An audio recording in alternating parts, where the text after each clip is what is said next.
Sorry bang jago, ampun bang jago.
Why am I playing a guitar? OMG, the shock in my last video cursed me and all my basses disappeared. None left on this guitar. I need your help. Subscribe now. If we get to 9 million before Christmas, my no bass curse will go away and I will be able to play bass again. Otherwise, I will stay a guitarist forever.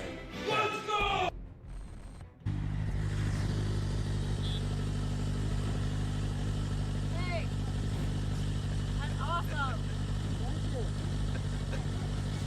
Hell yeah.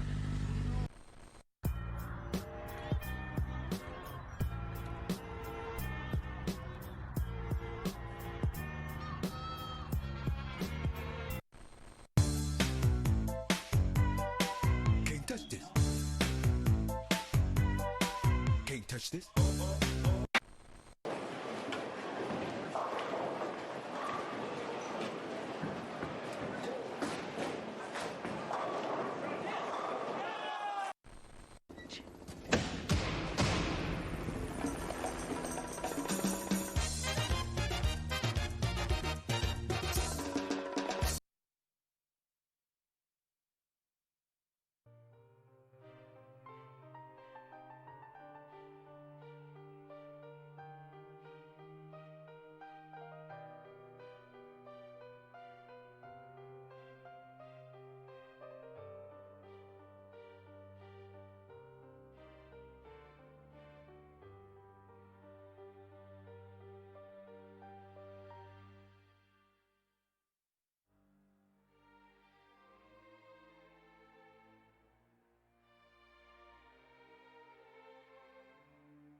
to calculating distances and calculating sizes of different things. And the main reason for this is because we're looking at everything from essentially one of the galactic arms of the Milky Way. And in some sense, it's sort of almost like trying to create a map of your own house by being somewhere in for example, a shower with the curtains closed. It's almost impossible, or at least extremely difficult, to actually see everything in the galaxy by being where we are. But it doesn't mean that we can't try. And as a matter of fact, we've been doing a pretty good job at figuring out where things are and figuring out all of the other things about our own galaxy, including the shape, the size, and what's inside of it. But the original calculation of where the Sun and the Earth were located compared to the center of the galaxy were originally done back in 1985 and were estimated to be just a little bit over 27,000 light years, which would place it somewhere around here, with the average speed of the Sun moving around the galaxy being about 220 kilometers per second. And this wasn't really questioned much until the study from last year estimated the distance to be closer to about 26,500 light years, and this also meant that the Sun was moving a little bit faster around the galaxy. But these calculations were still not perfect and did rely on some of the data that has since been changed. And what's really important to also understand is that thanks to a lot of different new projects, including the one right here from Japan, known as Vera, which is a very exciting radio astronomy project that's using a very interesting technique known as very long baseline interferometry. And the best example of this technique was when these telescopes you see on the screen were able to combine their data, creating essentially a telescope size of planet Earth. And using this technique, after several years of observations, the scientists were able to create this beautiful picture, the first ever picture of a black hole. But the Japanese Vera is obviously much smaller. It's really just using the telescope roughly the size of Japan as you see in this picture, but because it's all in Japan and because essentially they're using relatively similar techniques, it's much easier for them to analyze data, and it's a lot quicker to actually analyze everything around us. And so not so long ago they released some of their first initial results, and the results were extremely interesting. In this case, they weren't actually looking at black holes, they weren't really looking at any unusual things, they were just looking at various radio signal emitters around the galaxy, and they were trying to calculate their precise motion and precise location in the galaxy. This is what we usually refer to as astrometry. And in this case, they were looking at these objects known as masers, which essentially is kind of like a laser that emits microwave light instead of optical light. There are lots of masers around the galaxy, and usually they're produced by different types of objects, but in most cases we know what produces them. And so they look at about 99 of these masers for a period of 1 year, because it also allowed them to use the motion of Earth around the Sun to then calculate the amount of parallax and thus calculate the exact distance to these objects. But because they were using a telescope dish that was roughly around 2,600 kilometers in diameter, they were able to calculate all of this to extreme precision, which also allowed them to calculate not just the distance but also the speed of these objects, and of course establish where they were located compared to everything else in the galaxy. And following the initial processing of this early data, they were then able to create a relatively accurate estimate of where everything is located, but most importantly, where our Sun is located compared to everything as well. And obviously the results are different from what we initially thought. We are much closer, about 25,800 light years away from the center of the galaxy, and also it seems that Earth is moving around the galaxy with a speed of about 227 kilometers per second, which is about 7 kilometers per second faster than the previous assumption. Now obviously this might not sound like a lot, and also it might not seem like a big change, but when it comes to precision and measurements in space, and especially in our own galaxy, this is actually a big deal. It also means that maybe certain things we assumed before will need to be recalculated as well. And just to give you an example here, the difference in distance here is basically as if we suddenly found ourselves in the middle of the Orion Nebula, which is around 1,300 light years away from us. So basically that's by how much the distance changed. But this value might change again in the future, because now the Japanese scientists want to include other Asian telescopes into their observations as well, essentially creating a kind of an East Asian network which will allow them to calculate things even more precisely. Although chances are the values are not really going to change that dramatically anymore. This was a pretty accurate observation, and it does seem to have just enough data points and enough analysis to suggest that this is a pretty accurate value both in speed and in distance. However, this might change some of the previous analysis, for example, of different energy events coming from the center of the galaxy, which did rely on this outdated distance value. Since the value changed by roughly around 7 to 8%, it does mean that some of the previous calculations may have been slightly exaggerated. But it's also really important to do these observations and these calculations because it allows us to sometimes solve certain mysteries. One good example of one recent mystery and recent anomaly that was actually due to a distance miscalculation was the discovery of a black hole with unusual mass that didn't make sense. Turns out when the scientists recalculated everything, the star where the black hole was most likely located was actually much closer to us, and thus the black hole had much smaller mass. And this suddenly explained everything very well. The black hole was not anomalous, nothing was unusual, and everything was just as it should be. But as always, trying to calculate distances in space and also trying to see how far away things are and even how fast they're moving is usually very difficult for us. Because here we're essentially trying to create a three-dimensional image of everything by just seeing things in 2 dimensions. Because from our own perspective, from planet Earth, everything just kind of looks like a big map. Nothing here is 3-dimensional. And that's why surveys like the one that Japan just completed, and about which you can learn in the description below, allow us to slowly get closer and closer to a perfect recreation of the Milky Way galaxy in 3 dimensions. But I guess until we learn something else, or until we discover something else unusual about the location of planet Earth or the galaxy itself, that's all I wanted to mention. Check out all of the links in the description below, subscribe if you still haven't, and share this with someone who loves learning about space and sciences. Maybe come back tomorrow to learn something else, and maybe support this channel on Patreon, or by buying the wonderful person t-shirt that actually is currently on sale because of the Black Friday/Cyber Monday. Either way, I'll see you tomorrow, space out, and as always, bye-bye. С празниците мъжете са заети.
Hello wonderful person, this is Anton, and today we're going to be talking about this beautiful nebula right here that was only discovered back in 2004, and we finally figured out what caused it and why it looks so strange. Specifically, we now understand what exactly happened in this particular region of space and why it acquired such unusual circles and such an unusual shape compared to a lot of other nebula. But also we're going to talk about nebula in general, because obviously apart from being mysterious and also extremely diverse, they're also some of the most beautiful formations in the universe. Although, in my opinion, they actually are the most beautiful. And I mean, just look at this. Look at this beauty. This is the famous V838 Monoceros, and this is just absolutely mind-blowing. This series of images was taken by Hubble telescope over a period of several years, and it essentially presents some of the most beautiful natural art of the universe, and it just doesn't get better than that. But one of the reasons I'm showing you this right now is because we now think that whatever created this particular beautiful nebula may have actually been a very similar event to the nebula you see right here, known as Blue Ring Nebula. Also, it's really important to understand that if you were to grab your telescope right now, and if you were to run and try to find it and take a look at it, you wouldn't actually see it, unfortunately. Because this right here is a composite shot created using an ultraviolet camera where the ultraviolet light appeared to be blue.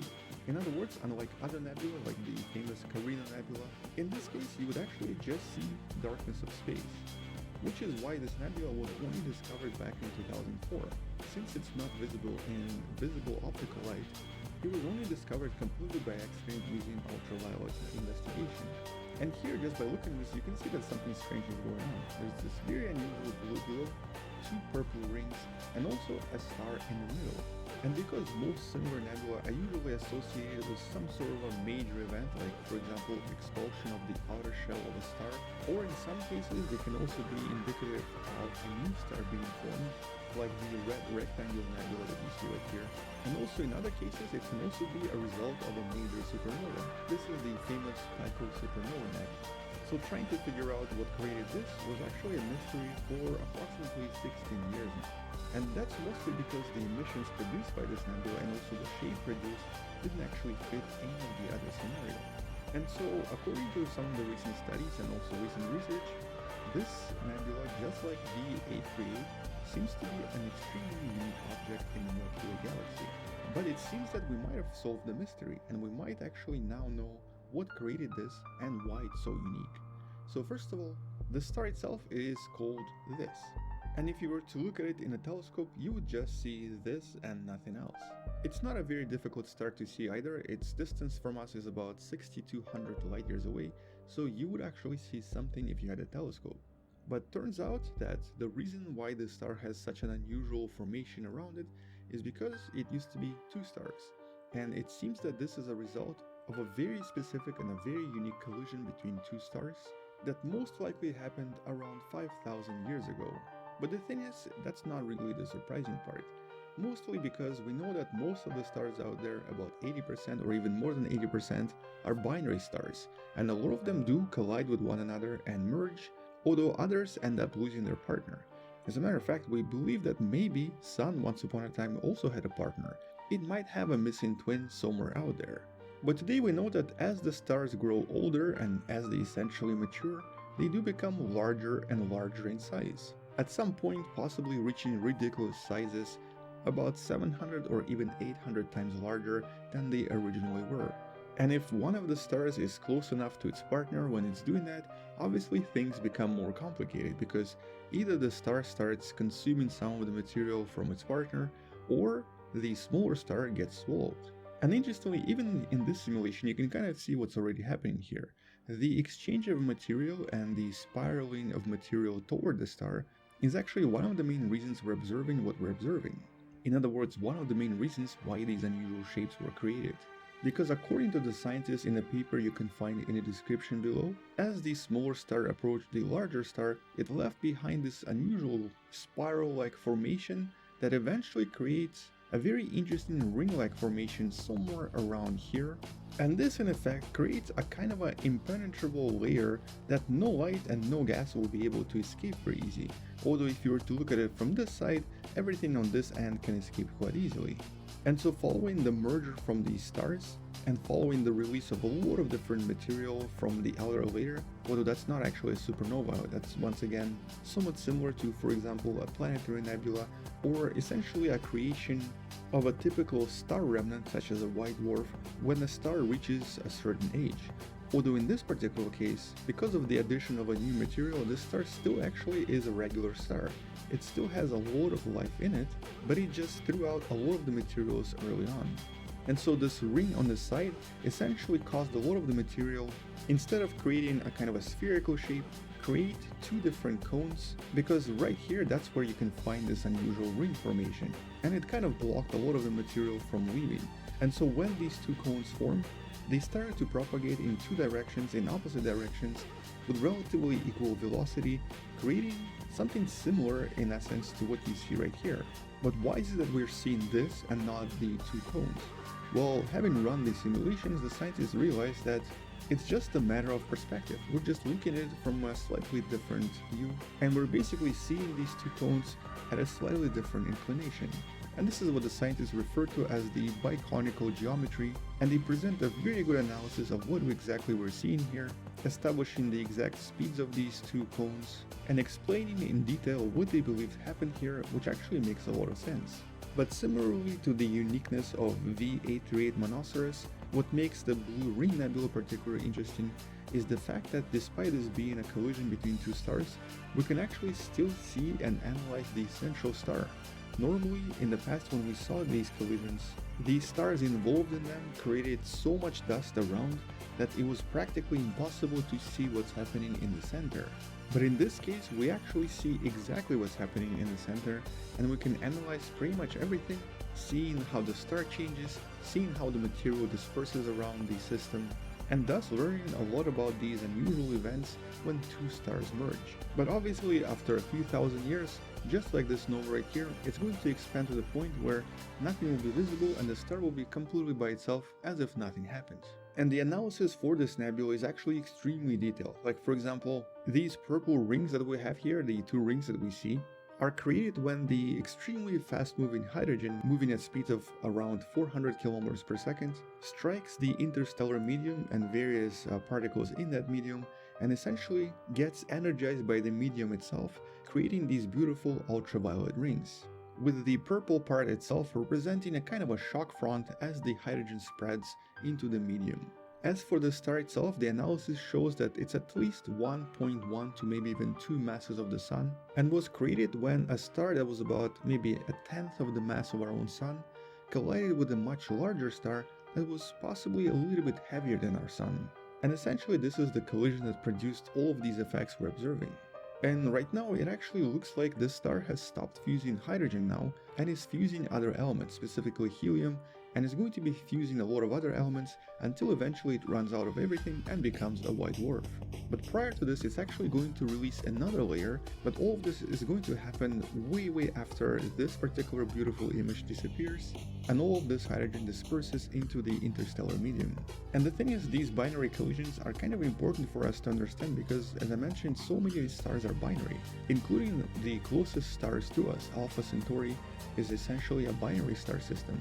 So trying to understand what happens in these collisions and how they help stars evolve is also very important for us in order to understand how things work in our galaxy. But I guess for now that's all I wanted to mention in this video because that's essentially everything we know about this unusual Blue Ring Nebula. It's definitely amazing when the scientists can solve a mystery of something extremely beautiful out there, and it's especially amazing when they provide a lot of mathematics and a lot of explanations for what exactly we're observing. And in this case, there's practically no doubt on what we're seeing. But I'm sure in the next few years we're going to find another beautiful nebula somewhere out there, something even more mysterious, something even more unusual. And when that happens, I'm going to make sure to make a video about it. So make sure to subscribe, share this with someone who loves to learn about space and sciences, maybe support this channel on Patreon, or by buying the Wonderful Person t-shirt you can find in the description below, which is also now officially on sale because of the Black Friday. Anyway, I'll see you tomorrow, thank you so much, space out, and as always, bye bye.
Hello wonderful person, this is Anton, and today we're going to be talking about the structure of the universe. But actually, we're going to compare the structure of the universe to the structure of something we will have. A brain. Although I'm sure someone in the comments is going to make a joke about this. But anyway, it's actually based on this picture that was trending on Facebook and other social media a few years ago, essentially comparing the structure of our own brain to the structure of the universe. With the picture on the right originally being created by this Virgo consortium that usually produces a lot of supercomputer simulations, with the website that for some reason also does this. I could not figure out why it does that though. And the picture on the left, the cross-section of our brain, is something that this wonderful person Mark Miller created a long time ago for his PhD thesis, and he actually has quite a lot of these pictures, more of which you can discover on his account in the description below. And the thing is, back in the days, I think when most of us saw this, a lot of us probably went, wow, that's cool, but how true is this, and also what does this all mean? Well, first of all, really quick clarification. This really has nothing to do with consciousness, this has nothing to do with intelligence, and we're not really going to be talking about the idea of intelligent universe or some sort of a higher being somewhere out there. There's absolutely no way for us to prove any of this, and we actually have no idea how even our own consciousness is created. So this is sort of beyond the scope of the video. But what we are going to be talking about is the structure. The complexity of different networks, the complexity of structures as they arise from pretty much nothing, and how these structures seem to actually resemble one another even though the size itself is very different. Which is essentially what the scientists who created these images wanted to actually underline as well, and most importantly, someone finally did the science behind all of this and identified several major similarities and also obviously some differences as well between what seems to be the structure in our brain and the structure of the universe. And that's of course the paper you can find in the description as well. And what makes the study particularly interesting is that it was actually an astrophysicist and a neurosurgeon combining their knowledge and combining their expertise to try to create these similarities between the brain and the universe. So it's not just a picture on Facebook, this is actually true science. And all of this of course connects to the idea that there are just a lot of different patterns and a lot of different networks everywhere around us, and many of these networks seem to follow a very similar principle, usually mathematical principle, creating very beautiful but also very repetitive patterns that can then be discovered in different domains around us. And by the way, a lot of the imagery I'm using here and also a lot of the simulations is from the amazing Illustris project that's really good at creating these patterns, recreating our own universe. But once again, let me highlight this again. The morphology or the shape of things does not imply that the function is the same. In other words, just because two things resemble each other, it does not mean that they're going to have the same function. But anyway, let's move on with the similarities. And so interestingly here, we actually know a lot more about the universe than we technically know about the structure and the formation of the structure in the brain. And so in some sense, by studying how all of this is done in the universe, it actually does help us realize how everything forms inside of our brain as well. For example, like you see in this image from Hubble telescope, galaxies tend to actually bunch together into clusters and superclusters. And these clusters usually also have connections between one another, which we normally call cosmic webs. None of this is easily visible, but we know it's there because it's been discovered and rediscovered by many different studies. But we also know that between these clusters, there's usually a lot of empty space. So for example, right here, or pretty much everywhere where you don't see anything, which is slightly easier to see in this simulation that shows you the connections and the galaxies, and also the voids in between them. And right between the voids and the galaxies, there's actually quite a lot of complexity and a lot of really fast moving particles, a lot of really complex matter interaction, and a lot of complex turbulence usually caused by the gravity itself. But all of this complexity is also to some extent reflected by what we can find inside the brain as well. And even though pictures taken by Mark Miller represent something that's approximately 1 followed by 27 zeros smaller than what you see right here created by the Illustris project, there are very specific similarities that go beyond just the look itself. Now, first of all, today we know that even though there are a lot of different types of matter in the universe, there are even things like dark matter, for the most part, the majority of the universe is made up of what's known as dark energy. At least that's what we believe today based on all of the observations and all of the analysis. We don't really know what it is, but it seems to represent at least 68 or possibly even up to 72% of everything in the universe. Okay, well that's interesting, because at the same time, if you were to look inside the brain, as you can see inside this MRI video from Navid Tillman, about 77% of our brain is essentially water, although in this case what you're looking at is the so-called cerebrospinal fluid, which also moderates a lot of activity in the brain and is responsible for essentially maintaining a lot of the brain's functionality. And at the same time, another really interesting similarity here is in regards to the flow of information and energy in both systems. So in the brain and in the universe, the flow of energy and the flow of various types of information in both neurons and the universe represents roughly around 25% of the entire mass and energy content of the object. At the same time, when we compare a size of a typical galaxy with the size of the actual galactic filament, or the so-called cosmic web, and then if we also compare the actual size of neurons and neuronal axons, which are these long projections you see, the length proportion seems to be almost identical. In other words, by making the brain about the same size as the universe, a typical neuron would represent a galaxy, and neuronal axon would be long enough to represent the cosmic web. Also, not surprisingly, both the brain and the universe are inside specifically defined networks which also resemble one another quite a lot, with each of the neurons and each of the galaxies possessing relatively similar number of connections, surprisingly. So for example, inside the brain, when looking at approximately 2,000 different nodes, the scientists discovered that each of those nodes was making anywhere between 4.6 and 5.4, or basically average of about 5 different connections. So every neuron was connected to roughly around 5 other neurons. And then, when looking at the structure of the universe, a very similar pattern emerged. By looking at around 4,000 different nodes, they discovered an average of about 4 connections, so maybe a little bit less than the brain, but very similar, 4 versus 5.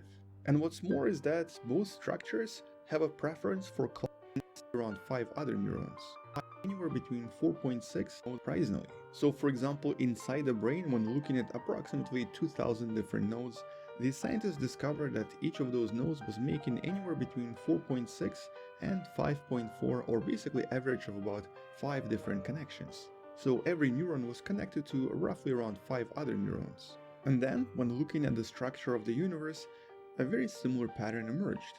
By looking at around 4,000 different nodes, they discovered an average of about 4 connections, so maybe a little bit less than the brain, but very similar, 4 versus 5.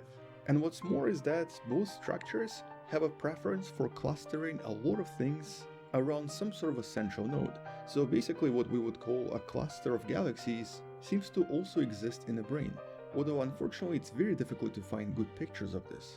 Once again, if you would like to see more, check out Mark Miller's Flickr page because it does have some of the best imagery I've found so far. And then we come to the question of numbers. So the estimates right now suggest that so far. Check out Mark Miller's Flickr page because it does have some of the best imagery I've found so far. And then we come to the question of numbers. So the estimates right now suggest that there are approximately 70 billion different neurons in our brain. And the previous numbers for the number of galaxies in the observable universe was anywhere from 100 to 400 billion. Although today we think it's much higher, possibly even 4 trillion. So in that sense, the numbers for galaxies, at least in the observable universe, seems to be higher. But at the same time, we're just talking about the observable universe and we don't really know the true numbers in the entire universe. As a matter of fact, we probably never will. And so in that sense, knowing that the number of neurons is not so far off from the number of galaxies in the observable universe is also extremely unusual. Although unusual is maybe not the right word. Mind-blowing is a much better word. Also, interestingly, about 75% of everything in the brain and in the universe is made out of passive materials that don't seem to influence things as much. They do have certain fluctuations that influence the bigger scale of things, but both structures seem to possess something, either different types of gas motion, for example, in the universe, or different types of neuronal signals in the brain. And in this case, when scientists looked at approximately 1 micrometer of neuronal tissue and compared it to about 5 million light years of galaxies, the actual fluctuations and activity was extremely similar in morphology. In other words, even the passive activity and a lot of different motion was somewhat similar to one another. And then there's also the question of information. For example, we know today that our brain can, hypothetically at least, store about 2.5 petabytes of information, which is about 2,500 terabytes.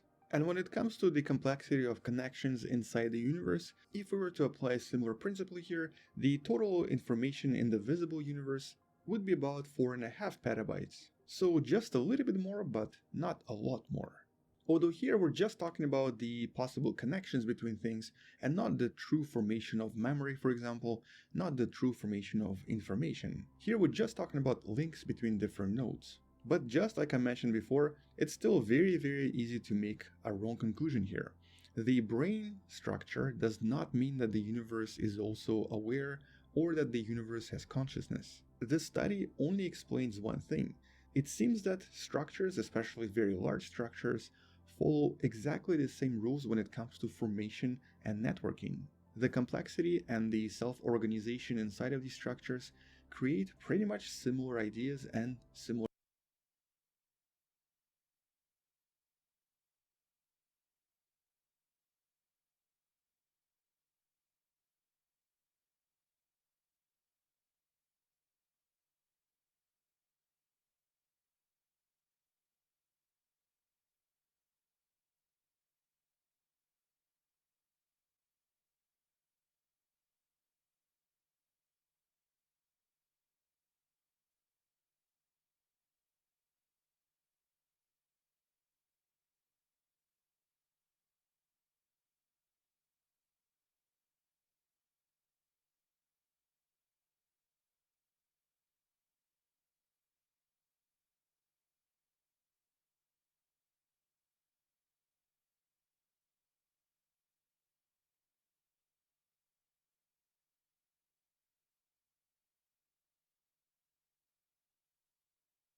results, which of course doesn't really help us answer the question of consciousness at all.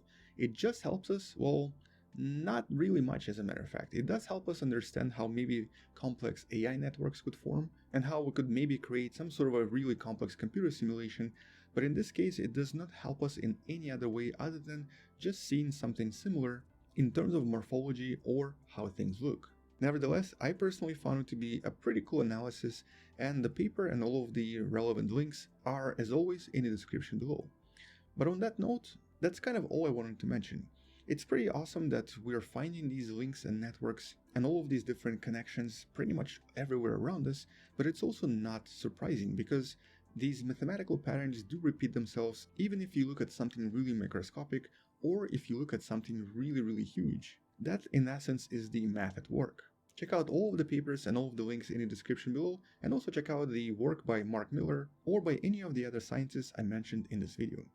Thank you for watching, subscribe if you still haven't, share this with someone who loves learning about space and sciences, maybe come back tomorrow to learn something else, and maybe support this channel on Patreon or by buying the Wonderful Person t-shirt, which by the way, because of the Black Friday, is also on sale, so check it out in the description below. Either way, I'll see you tomorrow, space out, and as always, bye bye.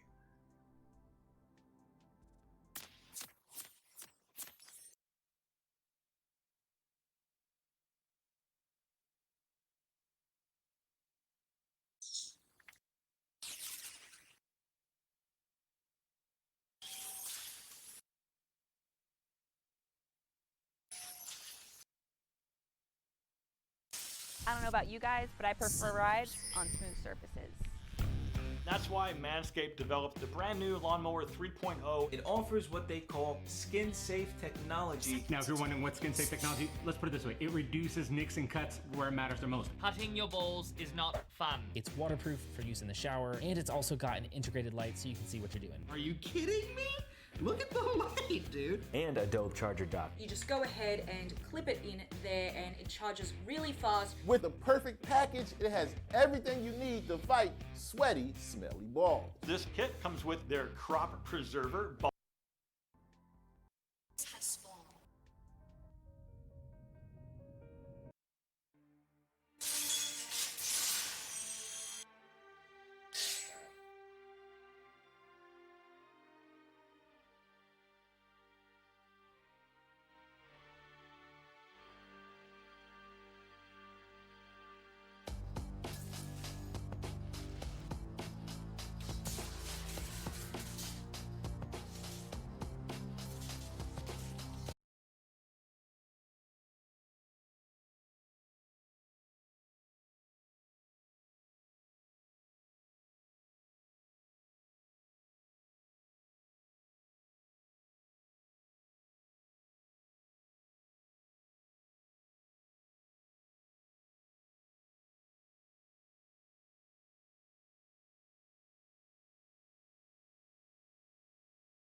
whole setup was completed, that this would be the outcome, and you You went through the effort and took all the steps knowing that it was basically going to sound like you were trying to like tune a ham radio. That's what that sounds like. I hate you at this point. I love it. I love it. I'm on board full theremin. I'm not surprised. I also hate this. Thank you. Yeah, that was bad, buddy. Like that was bad. I bought a. I don't really fully. Sure, but I don't really. Sure. Now I like it. Now I like it. Now I like it. Now I like it. Q, you're 3 for 3, Team Theremin. I don't grasp the concept. No one can hear you, Sal. What'd you say? Sal, speak up, buddy. We can't hear you. Can't hear you. I don't grasp the concept. What's that, bud? What's that? Are you grasping it now, bud?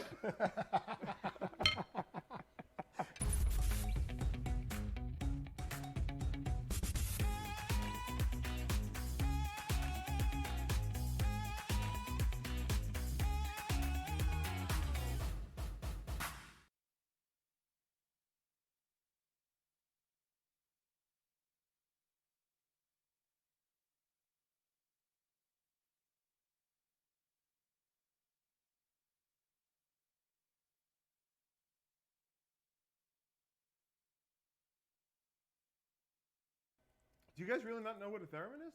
No. Do you have to audition still? I'm sure they like get us. They see what you do and they're like, oh, they just offer you the role. Get us Belle. I want Belle. You guys, I did a meditation to calm down before I came on this today, and you guys are my friends. I get nervous to do everything. Everything. Auditions make me terrified. I really shouldn't be an actress. Do you have a little bit of a nervous personality though, don't you, Jillian? Are you a little bit nervous as a person? Yeah, I am. Because I remember the first night we met you, we were at Comic-Con, the first night I met you, the guys may have met you, but you came to, we had a panel at Comic-Con in San Diego, and you decided we were going to hang out all night, and it was probably one of the most epic nights that I personally ever had at Comic-Con, but it was so fun. But the first stop we did, we tried to sneak into like a big party that one of the networks was having, and we got online, and you were with us, and like, they don't know we're coming, they don't know we're coming. Like, we'll get in, don't worry. I was like, should we talk friendly to someone in line? Does anyone know a way in? That was the most fun night of my life, by the way. I got so drunk. Jillian, we started texting people from your phone. You gave us your phone, and we started texting much more famous people. That's great. Which we shouldn't say who we called. The only time I go out at all like that socially is during things like Comic-Con. Like I assume. That's it. Yeah, and I'm always. That's the same for me. And the other thing, I was like, I don't think these guys know I don't really drink that much. Like, I will have a glass of wine and be like, oh. And that night I was like, anyone that handed me something, I was like, sure, let's try it. So that night I got home. I got back to my hotel, and they had like a little deli in the lobby, which I didn't question at all. And I went in there and I ordered a huge turkey sub, and I ate it in my room and then threw up. And I've never been more sick in my life, but I had the best night with you guys. It was a great night.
Okay, so what's your name? Joy? Hi, Joy. I'm Joe. Nice to see you. Convince her you're related. Okay. And where are you from, Joy? Sherman Oaks. Sure. Oh, from Cali. Yeah. I got family up there. Joy, you look very familiar to me, Joy, because I have a cousin that's out here from the Sherman Oaks side of my family. Oh, that's funny. Yeah. What are your parents' names? Cha and Daniel. Daniel. What's the last name, Joy? Fan. Fan. Danny Fan married Okie. What was your mother's name? Cha. Cha. What's your mother's? Peter. Peter. Right, and your mother's maiden name? Wang. Peter Wang. What's the last name, Joy? Fan. Fan. Daniel Fan. Get there. Get there. Danny Fan and Cha, right? Peter Wang, right? And then you come through your Joy Fan, right? You're my mom. No, I'm not that old. I love you, Mom. Excuse me, is that a ride or is that just? That is Waterworld is it's a attraction. It's a show that you'll watch. The next one is at 4 p.m. Joe, start orbiting them. Well, this is where you're gonna go for the Waterworld. But if you come there past the Keep focus circling. shop here, well, actually, the quickest way would be if you're gonna go round through here, and there's another entrance, and the line gets really long here. So you're gonna want to make sure that when you come, you don't want it to be too long around that side, and you're gonna be here. Go between them, Joe. You got it. Well, actually, the quick one is that. No, I'm not that old. I love you, Mom. Excuse me, is that a ride or is that just? That is Waterworld is it's a attraction. It's a show that you'll watch. The next one is at 4 p.m. Joe, start orbiting them. Well, this is where you're gonna go for the Waterworld. But if you come there past the Keep focus circling. shop here, well, actually, the quickest way would be if you're gonna go round through here, and there's another entrance, and the line gets really long here. So you're gonna want to make sure that when you come, you don't want it to be too long around that side, and you're gonna be here. Go between them, Joe. You got it. Where are we going? Waterworld?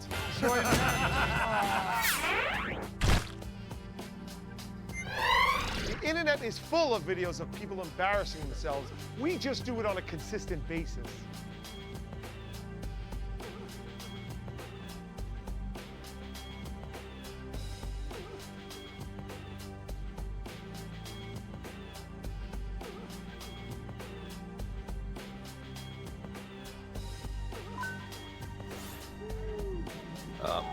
This is already gonna be bad. Ooh. Oh. Wow, that table is. This is already gonna be bad. Ooh. Oh. Wow, that table is sturdier than most of my relationships. So what you're seeing here is actually a Buffalo, New York mating ritual.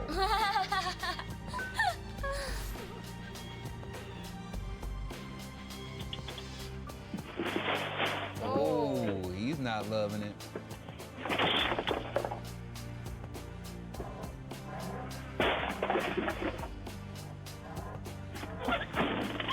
He's clearly never heard of the 5-second rule. It's one way to bury your emotions in your food. Good news is he definitely has another sandwich in his cargo pants.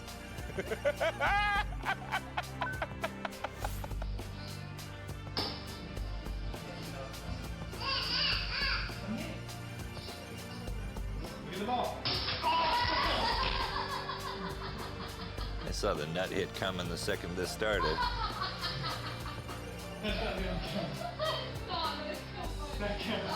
That's grounds for a divorce right there. If I get hit in the balls and my wife just laughs in my face, I'm walking out the door. Good to get an at-home vasectomy. That's a classic. And that's what we wanted, and that's what we got. I love when you predict something and the video delivers.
you have to audition still?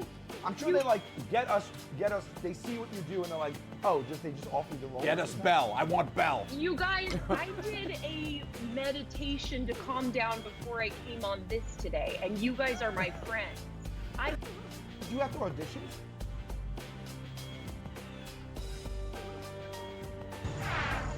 Okay, Q. Line's very simple. It's my duty, sir.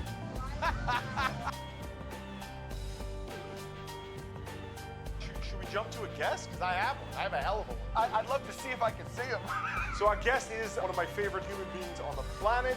He is the Jason Voorhees. He's played Leatherface when we made the Impractical Jokers movie, which you can now watch on HBO Max, right, guys? All right. We had the opportunity to cast a man that I've become very close with him, and this is our buddy Kane. Kane Hodder, where's that boy? Hey! Hi, Kane. What's up, buddy? Wow. Kane, in all the movies you've been in your entire career, has there been one scene that stuck with even you, where at night you're like, wow, I can't believe what we just filmed? Oh, yes, for sure. There's been several, but the one that always pops into my mind first was standing with the entire costume on and mask and everything in Times Square. Sure. There will never be anything that I do that compares to standing in the middle of Times Square. I never took the mask off because I didn't want to ruin anyone's, vision of what they were watching. Yeah. It's like a character in a theme park. Exactly. There were so many people that the police were holding back on all streets that I would stand on Traffic Island there, and if I was standing there with the mask on, all I had to do was look in the direction of a group of people and they'd just go nuts. It was incredible. I know nothing will ever compare to that again. I love the idea that you're in Times Square and like on one corner is an Elmo taking photos, another corner is Iron Man, and then in the middle of Times Square is freaking Jason Voorhees, the real one. Yeah. Correction, Murr, this was 1989, so there was a crackhead over there, there was a prostitute over there was a pimp over there, and Jason Voorhees. Jason Voorhees was the least scary thing in Times Square at that time. I fit right in, so that was fine.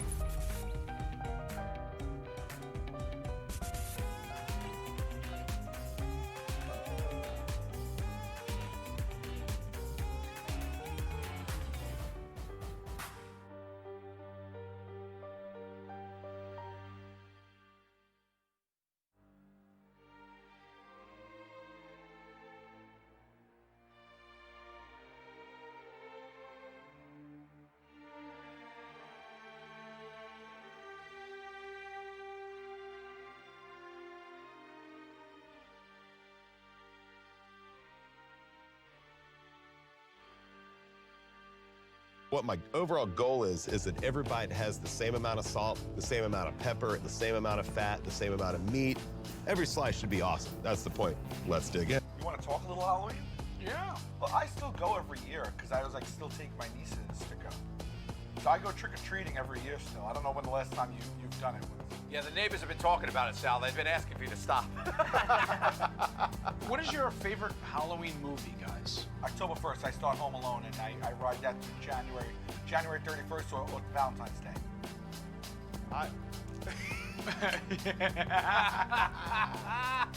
Rick, you squinting clown. Rick. Oh my God, I hit the button when I bent over. I bought a bag. He bought a bag of clown noses. Shit. Sal, oh my God. You hear that or not? Yeah, I hear the fire alarm blaring in my ear. Yes, I do. So does all of America. What's the night before Halloween called? Mischief Night. We were forbidden to go out. My parents were like, lock the kids away because it was the most dangerous night of the year, right? Yeah, it was like the Purge. It's basically the Purge, yeah, right? It's the precursor to the Purge. It is. And on Staten Island, you can't, for weeks leading up to Halloween, you have to show ID as if you're buying alcohol to say you're 21 to buy eggs and shaving cream. because it was a scourge across Staten Island. That's right. I really think the purge was based on specifically that on Staten Island, Michigan. The guy who wrote and directed the purge is a Staten Island guy. He grew up on Staten Island. We'd go out bombing, they call it. Yeah. Right? Yep. You guys would take like whipped cream or sometimes a sock and you'd fill it with eggs and whipped cream and powder, and then you'd like whip it around and whale people with it. Yep. Kids, older kids, it didn't matter in what age you were, they would peg 5-year-olds. They would slap them in the face with shaving cream, hit him over the head with a sock full of powder, and then hit an egg and then they hit him with an egg. Dude, one time I was walking home from school and a guy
There's so many variables in cooking.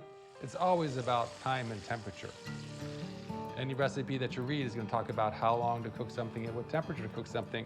Remember, they're only guidelines. It's really about being able to appreciate the technique and the process and work with it. If you make a mistake, it's okay. Before you know it, you'll know how to roast a beautiful chicken, hand roast a duck breast with crispy skin, or any things that we've been teaching. Let's get started. Young culinarians ask me all the time if I can give them some words of wisdom, and I always give them two. Be patient, and then be persistent. Don't let anybody tell you you can't do something. You can. What flavor do you really want in your vegetables or meats? It's really up to you. Don't take anything as a rule. In this masterclass, I'm very excited to elevate your cooking abilities. Super tender. Look at this dinner. I love this kind of cooking. To see it, to smell it, to experience it, to hear it. It truly is transformational, and it requires really a commitment in time. But if you want to make great food, this is what you have to do. And remember, patience, patience, patience. Oh, look at that. I want you to think about what you want to be eating. There are so many flavors, textures, techniques, and recipes. Simple perfection. I'm Thomas Keller, and this is my masterclass.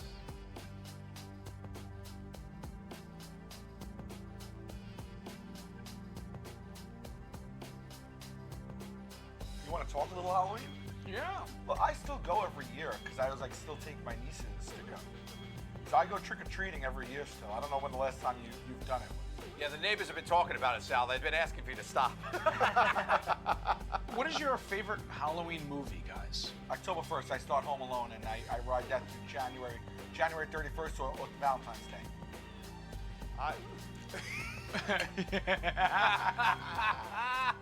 Rick, you squinting clown. Rick. Oh my God, I hit the button when I bent over. I bought a bag. Hold on. He bought a bag of clown noses. Shit. Sal, oh my God. You hear that or not? Yeah, I hear the fire alarm blaring in my ear. Yes, I do. So does all of America. What's the night before Halloween called? Mischief night. We were forbidden to go out. My parents were like, they locked the kids away because it was the most dangerous night of the year, right? Yeah, it was like the Purge. It's basically the Purge, yeah, right? It's the precursor to the Purge. It is. And on Staten Island, you can't, for weeks leading up to Halloween, you have to show ID as if you're buying alcohol to say you're 21 to buy eggs and shaving cream.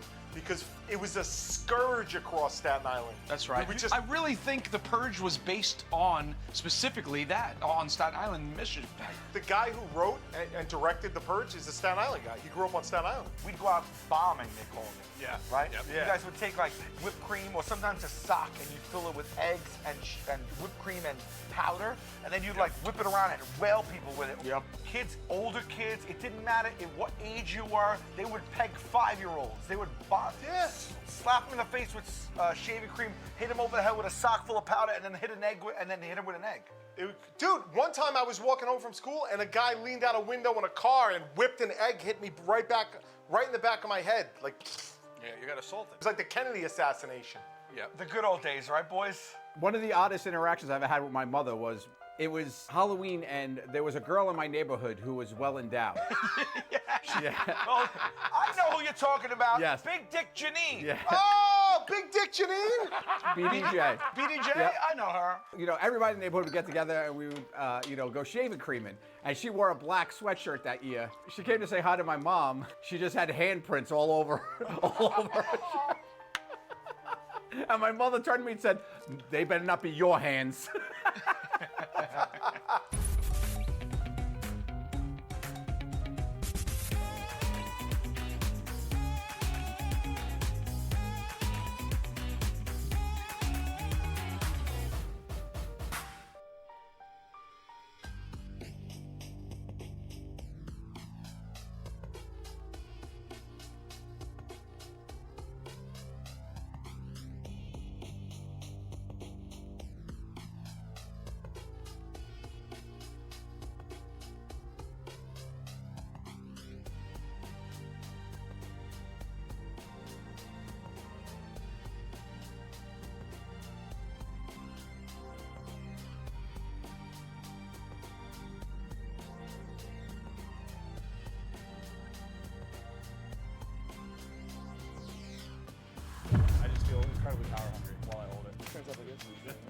Put it at 10. What do you got it at? You got it at 10? Yeah. Can I, here, give me this. Okay. This is gonna hurt. Go Hey, excuse me. Hey, guys. Okay, I'd love to show you guys a magic trick if you're into it. It's gonna be a quick trick. Yeah? Is that okay? Okay, do you mind, can I borrow that bottle of water? Wait till he grabs it. As soon as he grabs it. Okay, here we go. Vanishing water trick. You take the water and No. I'm gonna do it. Give it to me, guys. Sorry, you guys seen a lot of magic? Not quite, no. Okay, but you're gonna love this one. All right, your bottle of water. No. Okay, no, I'm not gonna do that. My guy. Okay. If he yells out Regis Philbin, that's our safe word. Okay, so the vanishing water trick. Now go ahead and take any card you like. And I'm gonna get you to sign that card. You go ahead and sign your name. Go ahead and say stop whenever you like. Right there, put it back. Yeah. Remember your card. I'm gonna spring these cards in the air, and magically, your card will appear on top. Okay. You think you're gonna spring the cards in the air, Make them fall on the ground. Ready? All right. 1, 2, 3. Ah! Go! Oh my God! Go! He's a Philbin! Regis Philbin! Oh my God. Oh yeah, you got it right. Oh, he got the card! Oh, he got it! Wesley, I want you to think of a word. Maybe that has something to do with nature. Okay. Don't pick something obvious like tree or something. Sure. Oh wow, this is what my life has come to. Okay, are you ready? I want you to think of. Do you have a random word in your head? Yeah. Could I possibly know what you're thinking of? I don't know. I'm not sure. Go ahead. If you think of the word right now, don't move your eyes or your lips. Okay. Just repeat it over and over in your. We're gonna go. Who has the button? Who's pressing it? No. Oh man. All right, here we go. Let's start. Okay. Let's start with an R. Yeah. Yeah, buddy. Oh my God. Don't celebrate too early, buddy. Usually I'm a little bit better at this. Usually. Go ahead. Ow! Okay, that's it. That's burning. What was the word you were? Ah! All right. Ah! Let me think. Ah! What was the word you're thinking of? Tell me. Rain. What? Rain. Rain? Yeah. Look. No way, man. No. What?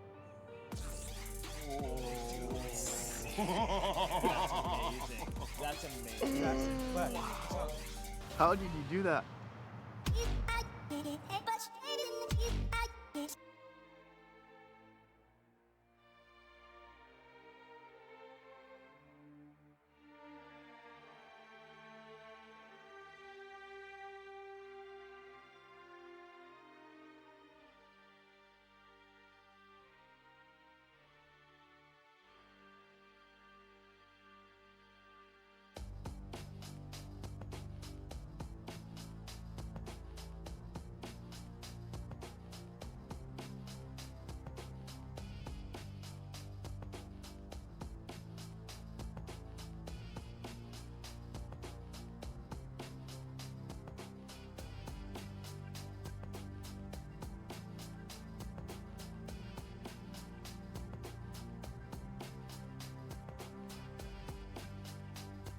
To your right, there's a cup filled with red.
red paint. Nice. And then grab a big paintbrush. And then I just want you to pick any canvas you want and draw a huge X from corner to corner. I mean, it's not doable. I wouldn't do it. I wouldn't do it. Oof, I think I was just gonna draw a red X on my head, you know what I'm saying? Oh, that's interesting, because we just checked the scoreboard, buddy. You lost this episode. Here's your punishment, bud. Draw an X on every canvas in the room. Look at all these canvases. Welcome to your punishment, jerk! Oh my God. This is basically impossible. There's 8 canvases. Yeah. So what if someone pulls the painting away? He's crushing dreams. Answer me. I don't know. What's gonna happen? These all sound like Q's problems. This is basically impossible, you know what I'm saying? Oof. Everybody's looking good. Let's see each painting. All right, we're gonna... Yeah. Oh, I like your cat. Oh, I love your little cat. Oh my God. This is tough. Here we go. I have a Smurf village on my back. Yeah, he's a silly goose. But Q is often too silly for his own good. Rumblings of a problem. During an important work meeting, he knocked over his glass of water. Tidal wave!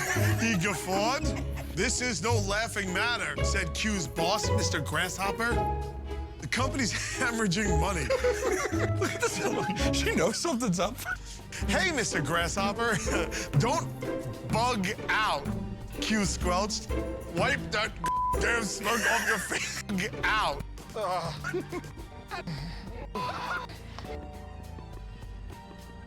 Oh, no!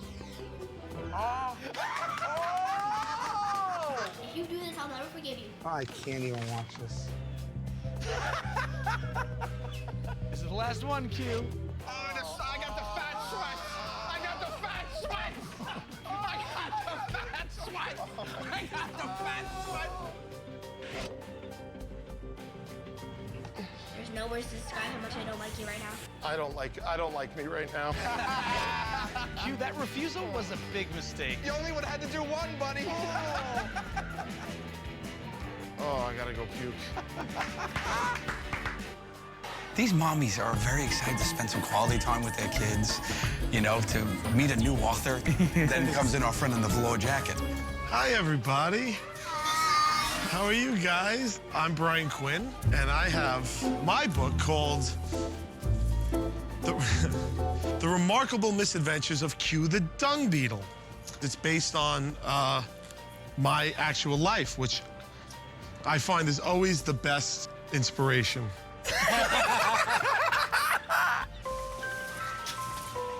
Meet Q the Dung Beetle. He loves superheroes and tacos. Q was the silliest dung beetle in all the land. I may be a beetle, but I'm a silly goose. And he's sticking his tongue out. Yeah, he's a silly goose. But Q is often too silly for his own good. Rumblings of a problem. During an important work meeting, he knocked over his glass of water. Tidal wave! He guffawed. This is no laughing matter, said Q's boss, Mr. Grasshopper. The company's hemorrhaging money. Look at this woman. She knows something's up. Hey, Mr. Grasshopper, don't bug out, Q squelched. Wipe that damn smoke off your face, said Mr. Grasshopper. Security, please escort Q the dung beetle out of the building. Good luck living with yourself. Oh my God. Oh. Things also began spiraling out of control at home. You're about to learn about 2 harsh words, domestic disputes.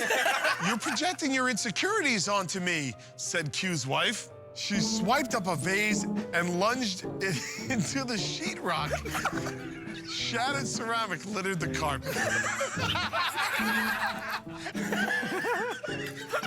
I'm leaving you, cue the dung beetle. Oh no, now it's really hitting the fan. Q peered over to find the children cowering at what they'd witnessed. Your mother's a gold dunger. All right, guys, it's gonna get better. No, it's not.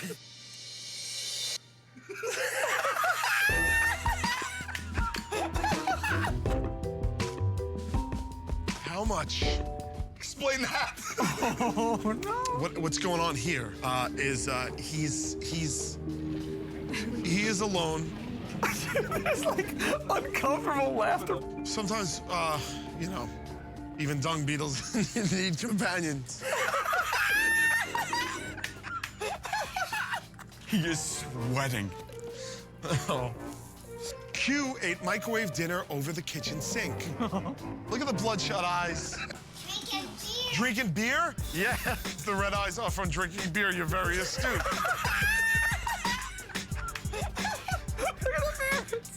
Now, what does every children's story have? Now, what does every children's story have?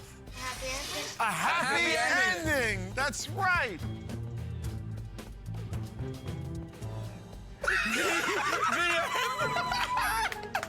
So what did you guys learn from the book? Did anybody learn any lessons from the book? Yes. Oh, that book? Yes.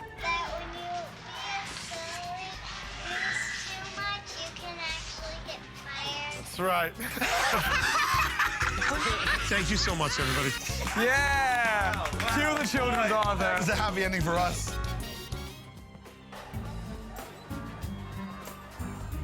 All right, there he is. The guy with the serial killer hoodie on, walking around the kids' play space. Let's start. Junior, I'll be right there. So what happens here is they might suspect that Q's a parent and his kid is somewhere about him. Yes. But sooner or later, they're gonna see that no child ever goes to him. I don't know what kid poop smells like, so I'm just assuming I'm gonna know it when I get it. Hi, how are you? Go find that diaper, buddy. Look at him, look at him. He did a dive towards the hole. Already weird. Did you do poo-poo? She's on the move. She ran away. How do you know if one of these kids did a number 2? Smelling poop? You just smell poop? And generally, how close or far away do you have to be? He's getting some intel. Is it just like I walk into it and I'm like, whoa? Yeah, I guess it depends on the poop. As some kids, you gotta get like, you know, like, oh, see, clean. Oh, my God. Oh, you're doing great, pal. Very clean diaper. You're right. Clean diaper. Moving on. All right, guys, I'm starting to lose track of which kids I checked. I gotta start keeping notes and take pictures. Nope, I'm not gonna do that. Don't take pictures of the kid. Yeah, I got it. I caught myself on that one. Here you go, right in there. Oh, look at that face! Oh, some of these parents are starting to line me up. You're on the radar, man. Oh, God, my life is so weird. Just mumbling that to yourself. Yeah, I'm just walking around mumbling to myself. I do that a lot. I'm Brian. Hi, how are you? Very nice to meet you. Let me ask you something. How is these onesies on odor protection? Is this the sort of thing that you just kind of like, you pick it up anyway? All right. You come here a lot? Well, this is my first time. And How'd you hear about it? My friend has kids, and I'm thinking about one day maybe having them, so I thought I'd just come. So they're not your kids? Oh, no, I don't have any kids at all, no. I just came down to see, like, what it is like to have kids. Oh, he got caught up in it. So you don't have any kids here right now? No. Anyway, good to meet you. Good to All right. Here we go. Now it's getting tense. Go find that diaper, buddy. Look at me and you. She's on her radar's up. Weirdo. Who's my little cheeky monkey? Q, I just wanted you to concentrate for a second. Yeah. We told you to find the dirty diaper. Yes, I'm working on it. We didn't necessarily say. All right, that's all you got to say. We told you to find the dirty diaper. Yes, I'm working on it. We didn't necessarily say. All right, that's all you got to say. We just said find the dirty diaper. That's it. God damn you two. Take a good look at the crowd. A little bit to your left, maybe. Oh my God. Yes! How are you doing, dear? You okay? Everything okay over here? Stonewall Jackson! I think that she's with you guys, but she might not be.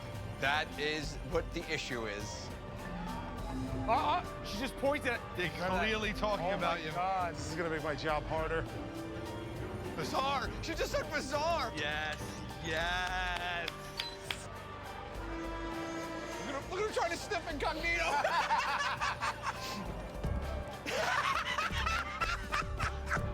I'm not smelling anything. Do you know that man? Wait, not the old woman! The lady's talking to the old woman! That man? Yeah, what did he just do to you? He's not here with any children. That's not safe. Oh, my God. Quite frankly, she's right. There you go. Oh my God, she's reporting. This is getting tense. Now she's reporting me to the child cops. Fine, nap, poop. Fine, nap, poop. Oh! The baby's right there. What, bud? Gotta go back. That was suspect. I'm gonna confirm, boys. All right, buddy, here we go. Hey, buddy! Whoa! This kid pooped his diapers. I found him. Oh. You got that some in his trills. You got them turd strills. God, puke it out. Puke it out. My son on me 4 a.m. yesterday. Oh, my God. I gotta tell you, for a loaded diaper, the kid has a great attitude. Yeah, he does. I'm not even kidding. Q, well done. Liv, look up at Joe and say, hey, Joe. Hey, Joe. How much longer do you have to live? How much longer do you have to live? I'm hoping to get through this turn, sweetheart. Oh, that's the puppy. She loves dogs. What kind of puppy is that? Oh, look, it's a Vizsla. Liv, say, I bet you that would taste delicious. I bet it tastes delicious. Yeah, I bet it tastes delicious.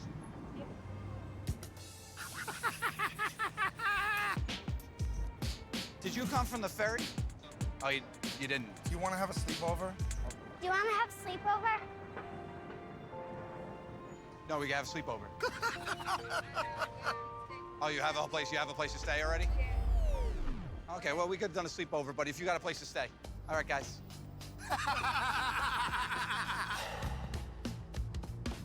Allie, can you do a cartwheel, honey? Uh-huh. Okay, I want you to do as many cartwheels as you can right now. Well, there's that. Look at her, she keeps going. How many could you do? Joe's gonna drive. Look out, I don't want you to get hurt. Wow! Bravo! This is gross. Allie, you see this girl that's reading on the steps behind you? Go over and take her book. She was taking that. Right? Is that what you're doing? Allie, throw the book. Joe, your turn. Yes. Yeah. Just hand it back to you. There you go. Enjoy. No, that's good. Thank you.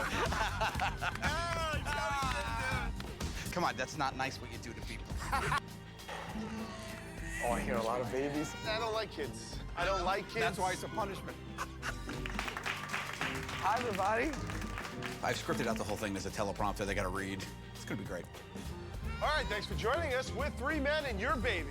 Let's start with something simple that needs to be done all the time, changing a baby's diaper. Cue your line. I'm about to show you it's not that hard. Who wants to lend a baby? Yeah. Oh, hey, sweetheart. Okay. What's it say? Leora. What's its name? All right. Oh, you got a diaper on. Oh, she's got a diaper on already. They don't know she has a diaper on already? Reverse engineer it. I'm on it. Yeah. All right, just get rid of that. There you go. There you go. And then what we do is Yeah, nice and dry. Sal's got no way to put the Here diaper. we go. You would dispose of this normally. The disgust in Sal's face right now is a mixture of many emotions. You're gonna just want to make sure that's snug. Yeah, that is as snug as it's gonna get. Okay, we should mention that it's on backwards. Oh my goodness. You know, let's go with that's good enough. Boom. That was easy. Oh. Uh-oh. Oh, no. Look at that. No. Oh, that's funny. My daughter must have thought this was her bag. She put her diary in my bag. She probably did not intend for this. No, she didn't intend for that. Oh. I mean, I should have a peek, though, right? He gave no barrier to entry there. Let's read one, all right. Dear Diary. Oh, that's cute. She says, Dear Diary. My dad almost died today. He tried to dunk a basketball off a trampoline, but he missed and smashed his nuts on the rim. Oh, I smashed nuts hard that day. I'll read one more, right? Yeah, the guy who's... Wow, he's getting permission. Turn to page 7. Okay, so, Dear Diary, I turned on the computer today and found out Dad's been selling his underwear on the internet. Apparently, he's the #1 seller on this website because he specializes in doing some sort of artsy thing with his stains. Oh, man. You know those sites where you could sell, like, it's like kind of like Etsy? Yeah. Oh, I should read one more, right? Yeah. Yeah. Well, you gotta get through this and you're done, bud. Dear Diary, on the internet. Okay, so, Dear Diary. He's getting permission. Turn to page 7. Okay, so, Dear Diary, I turned on the computer today and found out Dad's been selling his underwear on the internet. Apparently, he's the #1 seller on this website because he specializes in doing some sort of artsy thing with his stains. Oh, man. You know those sites where you could sell, like, it's like kind of like Etsy? Yeah. Oh, I should read one more, right? Yeah. Yeah. Well, you gotta get through this and you're done, bud. Dear Diary. Oh, this one's a recent entry, too. Dear Diary, what the heck? I caught Dad wearing my shirts again. He keeps wearing my shirts and stretching them all out. He says he keeps getting them confused for his shirts. I do. But last night I caught him in my belly shirt, and how can he think that an extra small shirt with Bruno Mars on it looks anything like that dumb pink button-up shirt he always wears and calls salmon? He needs his brain checked. You found out a lot about me over your lunch, though. Smashed nuts, stained underwear, the whole thing. Very good. Joe, why don't you come on in the room here? Now, buddy, there's a bunch of parents about to come in the room with all their kids. They filled out a questionnaire with answers about parenting. That's right. Yeah. It's a parenting focus group with the children. And you're going to be answering some questions that we've already filled out for you. So I'm not going to look good as a parent. Absolutely not. But of course you need a kid. So we hired a child actor to be your child. Send him in. Found out a lot about me over your lunch, though. Smashed nuts. You found out a lot about him, and he needs his brain checked. You found out a lot about me over your lunch, though. Smashed nuts, stained underwear, the whole extra small shirt. But last night I caught him. Kids, they filled out a room here. Now, buddy. Very good. Joe, why don't you come on in the room here?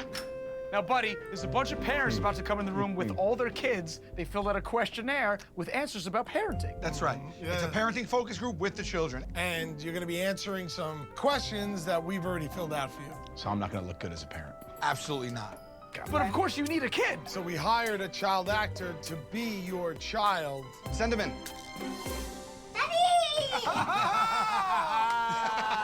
We wanted you to warm up to the child actor we brought in, AKA your blood daughter. We're going to have a talk with Mommy when we go home.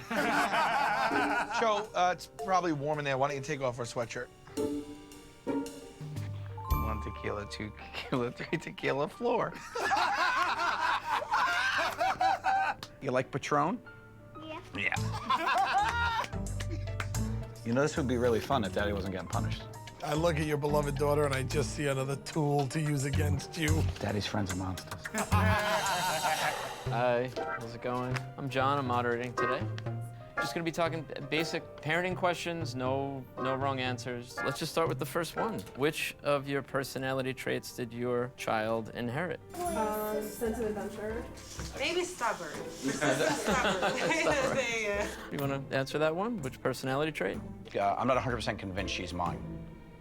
so I didn't know how I should answer that. Oh my God. Oh my God. Let's keep it going on this side. What does your morning routine look like? Make breakfast, play, get ready for school. Okay. Joe? The morning routine. Who the hell knows? I try to slip out before I got to deal with all that stuff. How long can your child amuse him or The morning routine. Who the hell knows? I try to slip out before I got to deal with all that stuff.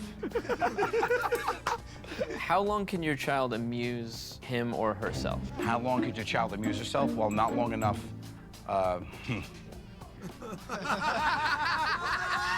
You look desperate. Yeah. How long? Not long enough for me and her mom to try to do it.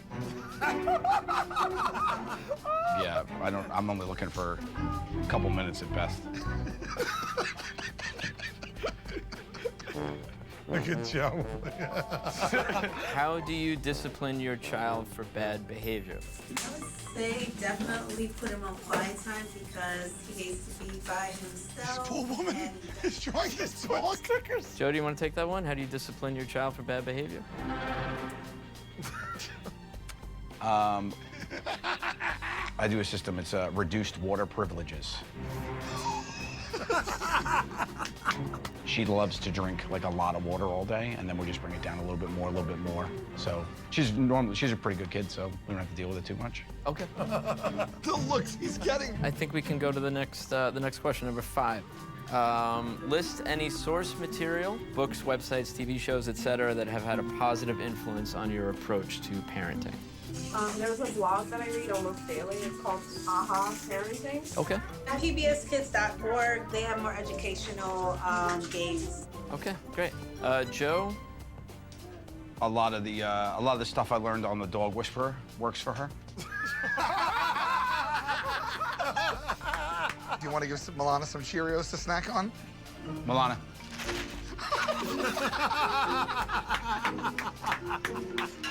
Okay, look at that. The Dog Whisperer, and pbs.org, as everyone else has said,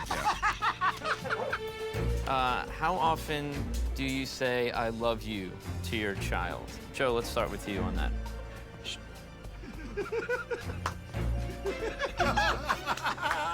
She knows I love her. We don't need any of that hippy-dippy BS at our house. That was so dismissive. Lay down. Lay down. Roll over. Roll over.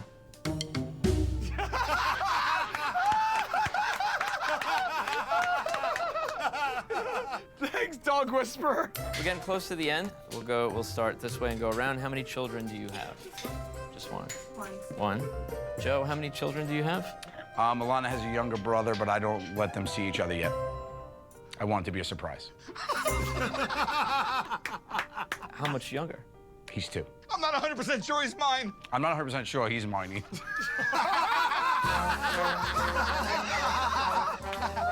I think Joe's had enough, right?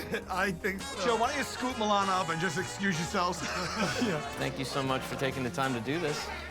Bye, guys. Bye, guys. Dad of the year coming through. Do you mind if I sit here? There's no other tables. Thank you so much. There you go, Sal. Here he goes. What's that on the desk, Sal?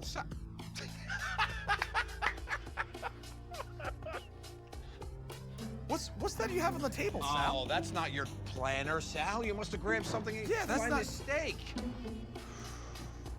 Not to spoil it for everyone, but that's your daughter's diary. Moral conundrum. Do I? There she goes. open- Looking at This is so crazy. My daughter's diary is in my bag somehow. And you're reading it? Well, I didn't. I didn't read it. I did not read it. But as a dad, I'm tempted, I gotta be honest. How old is she? She's 13. It's right at the, you would read it? Yeah. Let me just see. Oh, she's in. This woman is in. She's giving this moral quandary is being solved here in the food court. Oh, this might be my 16-year-old, 17-year-old daughter's. Because it says yesterday I backed into a parked car on this page. My 13-year-old doesn't drive. Unless she does. Oh my God. I hope my 13-year-old's not driving. Yesterday, I backed into a parked car. I did everything Dad told me to do in that kind of situation. I made sure nobody was looking. Parked a few blocks away, changed into a different hoodie. When I got out, I hope I didn't forget anything. That's the advice you give her, you dope? She's good, she listens. Yeah, she does listen because she hit the parked car and then I did exactly tell her to make sure no one's looking, park a few blocks away, change the hoodie, we have a red hoodie in the trunk. Wow. So I shouldn't read one more. Is it crazy if I read another page? Why don't you just read the whole book? Well, Dad gave me a talk about the birds and the bees today, but everything he told me was way off base. I'm telling you, you charted going into charted waters now. We learned about this in health class. It's almost like Dad has no idea what he's talking about. All right, God bless. Thank you so much. You gotta read 3, buddy. Here's one. This is the last. After this one, I don't need to read anymore. I'll tell you right now. Hi, diary. Titty, titty, titty, titty, titty, titty, titty, titty, titty, titty, titty, titty, titty, titty, titty. Love Becky. I'm putting it away. Great. All right, it's respectable. Wow, that was an intimate thing I shared with you. Do you mind if I just grab a seat here? Thank you, appreciate that. Oh, here we go. Oh my God. I grabbed my daughter's backpack instead of my own. Oh my goodness. It's her diary. Shoot. Oh. Look at her. Look at her. She's looking. She knows it's about to come. This is a moral conundrum. I mean, do I? No? I know, but. I know, but. I mean, just. She's getting louder. It says do not read. As the friends do not read. What does the father do? A father puts it back in her book. No. Maybe just one. I'm gonna flip. Let me see. Dear diary, all I want is a tiny little ladybug tattoo on my ankle, and my parents won't let me get one. But Uncle Jerry told me Dad has a whole Smurf village tattooed where no one can see it. And Smurfette is especially detailed. I hate my life. I just don't want my daughter getting a tattoo. I have a Smurf village on my back. What's a ladybug? That's cute. I know, but the Smurfs are cute. The Smurfs are cute, but you have the whole village. I love you. Look, this is easy. Dear diary, I caught Paul looking at me in gym class again. I've known him since kindergarten, I know Paul, but now that we're older, everything's just so weird. I know Dad says we can't date because it will mess with Paul's mom being his side piece. Oh, Lordy. Oh, Lordy. Oh, Lordy. Oh, Lordy is right. You see, Paul's mother I sometimes see on the side, and if my daughter starts seeing him, it'll come out to my wife. It's a bad. There's not a goddamn lock on this thing? Was there no goddamn lock on this book? I would be mortified if my wife found this book. Oh my God. Gotta get 3. Dear diary. Don't read anymore. Oh! Murray goes down. Murray's down. Okay, I won't read anymore. Okay. I didn't want to know these things about my daughter. You take the wrong backpack, that's what happens. Sit right down, sit right down. Sal's out and about with his daughter. This is actually Sal's niece, Mia, who's helping us out today. Love the dog, man. Love it. Mia, say to the man, you don't go to a job interview dressed like that, do you? You don't go to a job interview dressed like that, do you? Baby. It's okay. Talk to Daddy. I'm sorry. It's work hours and he's wearing shorts. Sal's niece, Mia, who's helping us out today. Love the dog, man. Love it.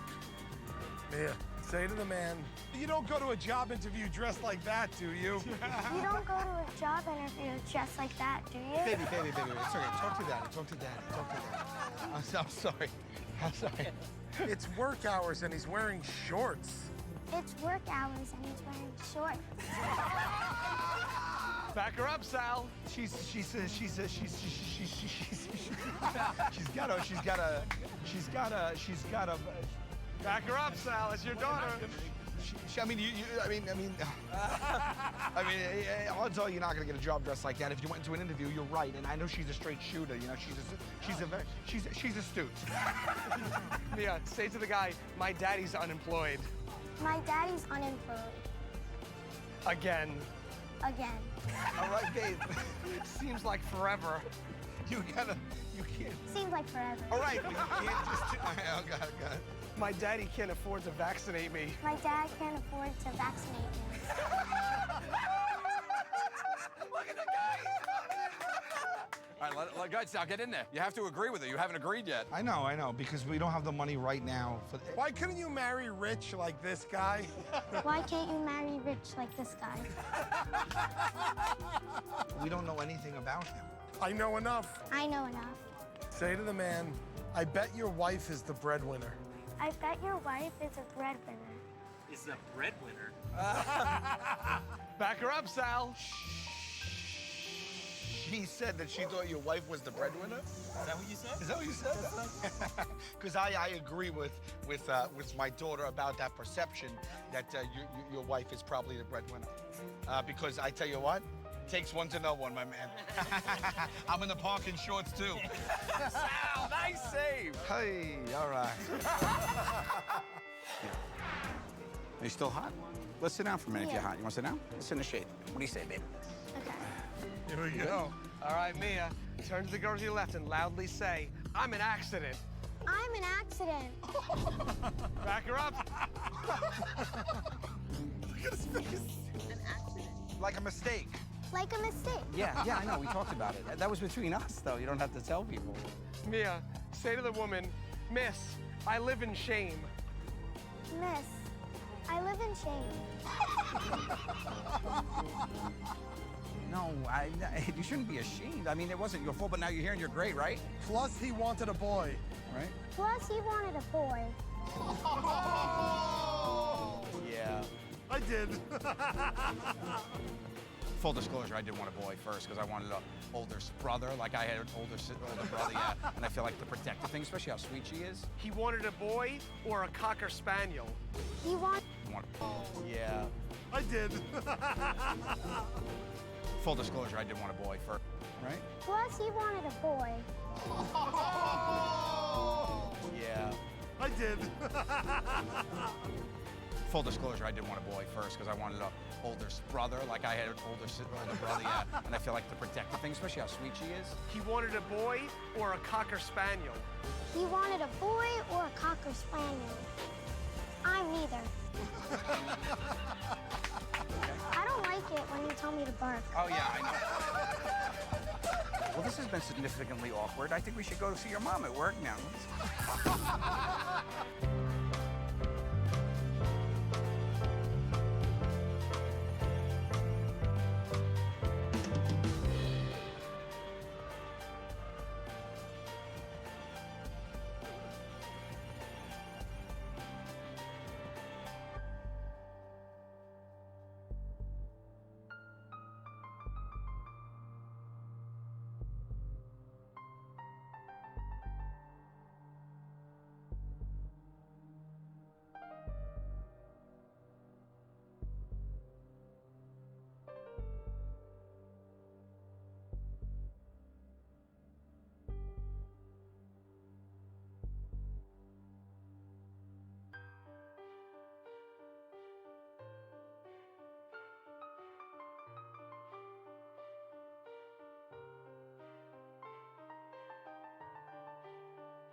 And now, a special sneak peek at the new True TV series, Top Secret Videos. Hi, I'm Woodrow the Woodpecker, and you're watching Cribs. This is my pool where the magic happens. Does this bird only attack cameras? Because if so, we should capture it and release it on a brunch.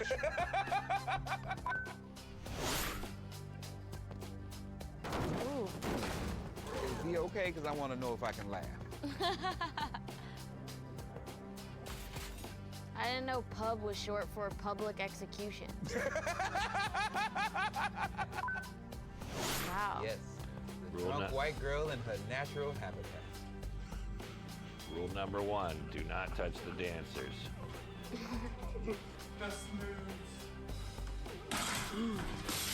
That lamp has HPV forever now. Still less expensive than buying the Toblerones in the minibar.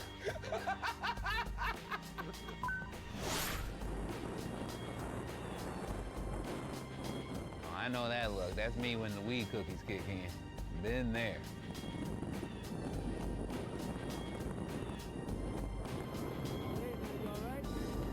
What if the guy in the front was the instructor? Joe, how's Sal's hair looking? It's good hair today, buddy. Pretty good, right? Yeah. Yeah, but maybe he needs a different style. Point out different styles that he could go for. I could see you rocking something like this. He needs that cleaned up.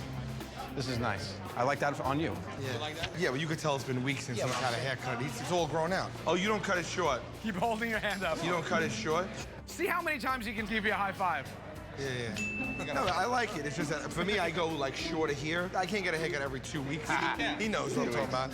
I can't get a haircut every 2 weeks. We need 5 high fives, Joey. I find it hard. I find it hard to get there all the time. He knows what I'm talking about. I'm a 4-week guy. But you know what? You know what? That was too easy. Let's go 10. Excuses and not solutions. 7, 8, 9, 10.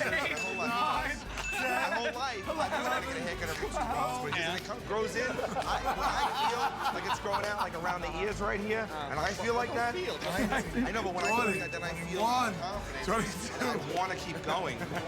I want to keep going to every 2. But how do you make an appointment? Do you live near your barber? 29, Do you live near your barber? No, I have 40. I have 40 minutes.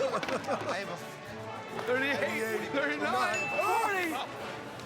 Well, it's the only guy that does a good job, so I'm loyal to him. Try other people. 47. Joe, go to 100. 50, 51, 52, 53. time lapse on this. 5, 6, 7, 8, 9, 60. 1, 2, 3, 4, 5, 6, 7, 8, 9, 70. 1, 2, 3, 4, 5, 6, 7, 8, 9, 80. 1, 2, 3, 4, 5, 6, 7, 8, 9, 90. 1, 2, 3, 4, 5, 6, 7, 8, 100. Holy We did it.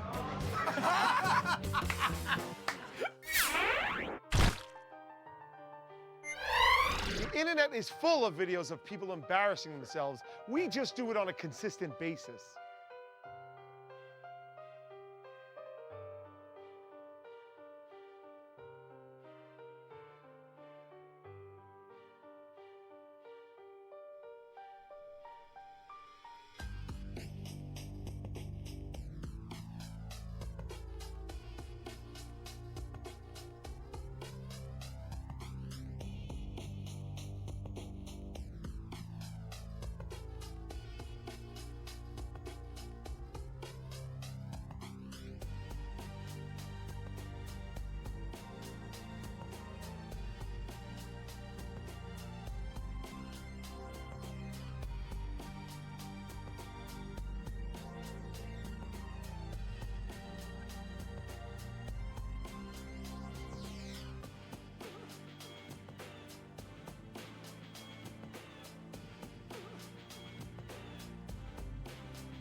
Oh man, that hurt. He doesn't even say, oh yeah. What are you doing? Turn around. Someone tell him to turn around. Turn around! Let them see you!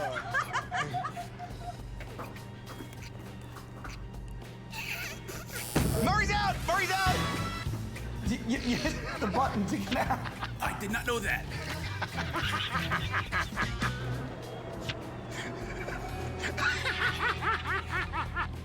Who was that? That was for who? Who did that?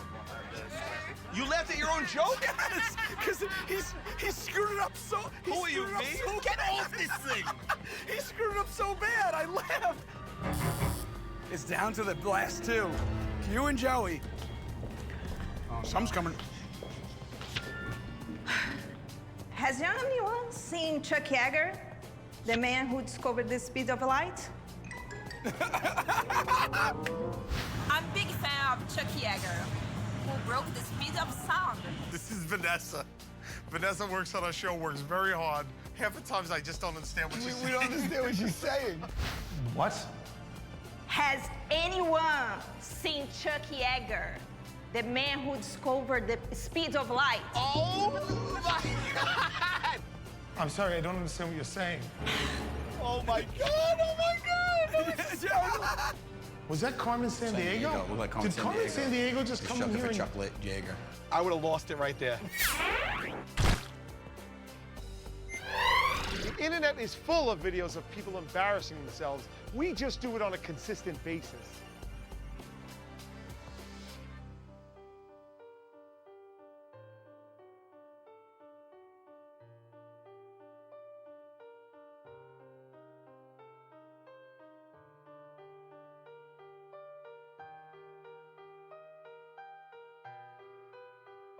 All right, boys, the game is simple. You just have to throw your colored marshmallow over the top of the aisle into someone's cart. Most marshmallows in the cart wins. Okay. Sal does have the body type to win this game. Why? Because he's most shaped like a marshmallow. Yeah, but that doesn't mean you give him special marshmallow powers. If we were throwing baby carrots, Murray would win. Now we're just waiting for somebody to come in the aisle and the game's afoot. All right. May the best marshmallow win. Oh, someone's going in? Go. Fire. Nope. Oh, too Sal. far, too All right, far. other side of your cart, Sal. Other side of your cart. Oh, He just hit the two guys! Sal just hit an old man with marshmallow. Sal, you got a yellow banana Oh, coming they're your way. coming around! They're coming around! Sal, they're coming around! Uh-oh, Sal. Here they are. Babe, I got them. Yeah. They're here. Uh-oh, uh-oh. Murray, you're about to get busted. Hi. Hello. All right, so that's a draw. Here we go. You know what? Let's just do rapid fire, free for all. Oh, just please. keep throwing. Just keep going. Sal, that's it. Fire. Fire. Okay, fire. Fire, Sal. Fire. Stop walking, Murray. Fire. Run, Sal. Run. You got it. Fire, Murray. Fire. Fire, Murray. Fire, Sal. Fire, Sal. Yes. Fire, Sal. One more. Quick. Keep going down, Murray. All the way. That's it. Yeah, Murray got another one. Sal got another one. I don't know what happened. Stop the cart and count. Go stop the cart and count. Pardon me. Do you mind if I count how many marshmallows you have in your thing? Let's see, you have... So, it looks like you have 2 pink and 3 white. That's me. I won because I have white. He has pink.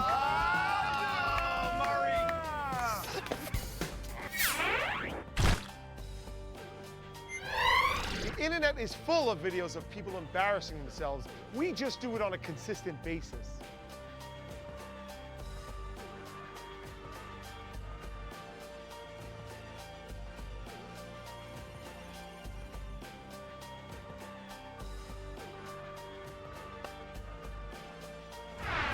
Murr's up. Dana, we'll start with you.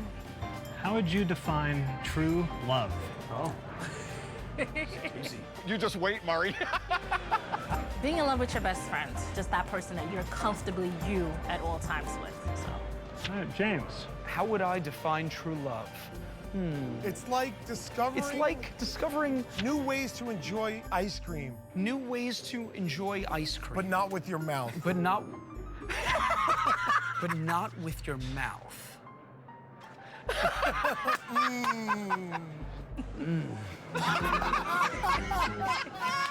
You know what I'm saying?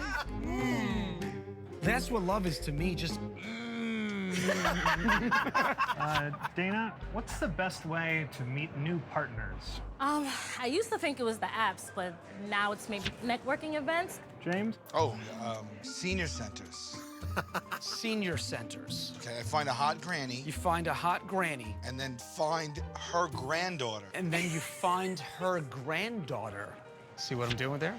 You find a hot granny. And then you ask the granddaughter. And then you ask the granddaughter. If the hot granny's single. If the hot granny. You ask the hot granddaughter if the grandmother's single. Are you serious? Next question. How do you know when it's time to move on from a partner? How do I know when it's time to move on from a partner? Sirens. Sirens. You hear the sirens, it's time to move on.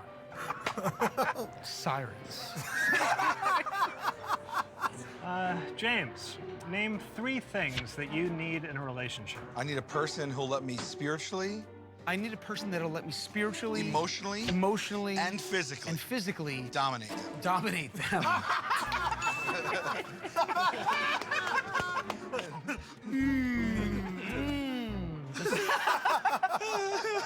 Next question.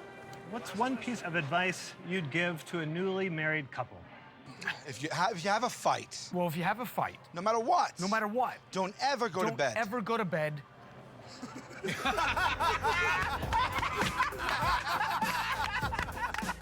That's it. All right. Thank you both so much. That was fun. Thank you. Completes the questionnaire. Can I just say your answers are much better than mine? Clearly.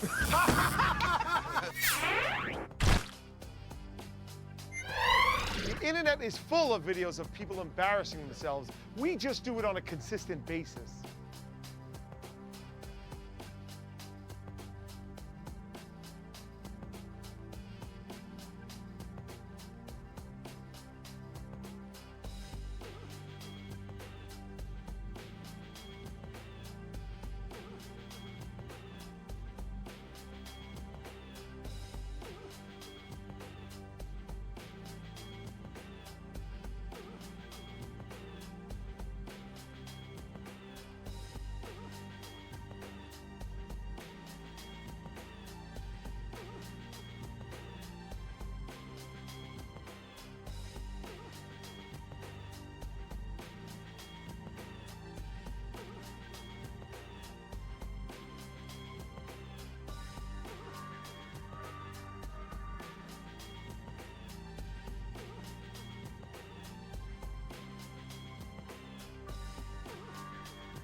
MERS up.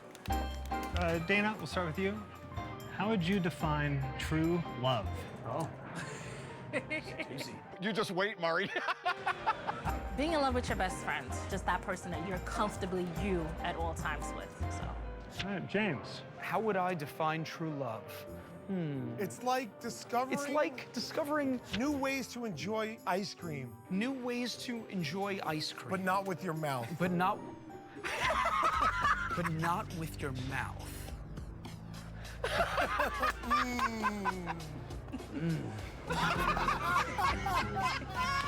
You know what I'm saying? That's what love is to me, just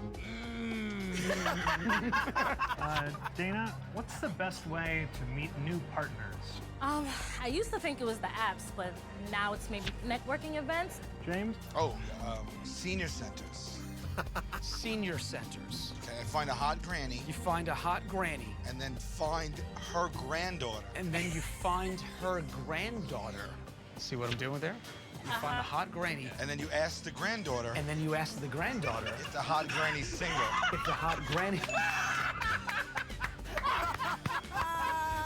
You ask the hot granddaughter if the grandmother's single. Are you serious? Next question. How do you know when it's time to move on from a partner? How do I know when it's time to move on from a partner? Sirens. Sirens. You hear the sirens, it's time to move on. Sirens.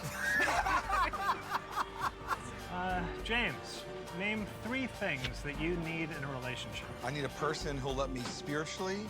I need a person that'll let me spiritually, emotionally, and physically dominate them.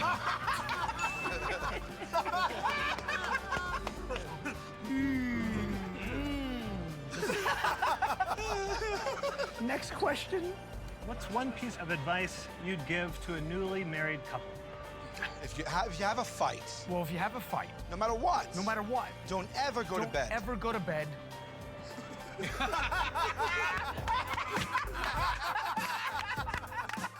That's it.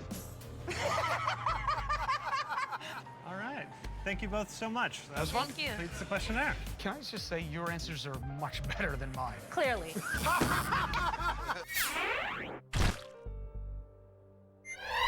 The internet is full of videos of people embarrassing themselves. We just do it on a consistent basis.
Hi, I'm Sal, and today we'll be working as managers at Hooters. Hi, I'm Q. Today while working, we're gonna have to do and say whatever the other guys tell us to.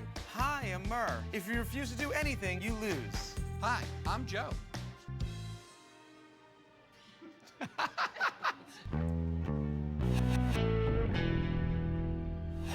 Hi, guys. How are you today? Is everything good? Food's good? Okay. Mar, tell them that other patrons are complaining about them. My name's James. I'm the manager. Folks have been complaining to the waitress about, apparently they think that you keep looking over at their table and staring at them, and it's making them a little uncomfortable. I'm sure it's just a misunderstanding.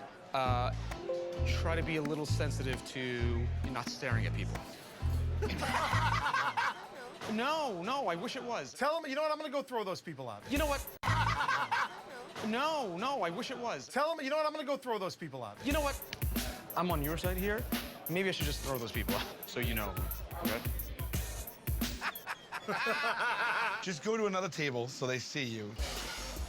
Hi, guys, how are you? I'm James, I'm one of the managers here. Tell them loudly to get out somehow. I like you guys. You guys are awesome. If you guys weren't so cool, I would tell you to get out. Get out of here right now. Okay. Do it again, do it again, do it again. One more time. I wouldn't say that because you're loving people. Honestly, get out. Ow! Ow! Fucking spike! There's a damn spike in the damn Hooters surfboard? Mark, Yes. go to the guy closest to you, white hair. Excuse me 1 second, sir. You smell just like my mom's boyfriend. You know what? I meant to tell you this before. You smell exactly like my mother's boyfriend. Sniff his chest.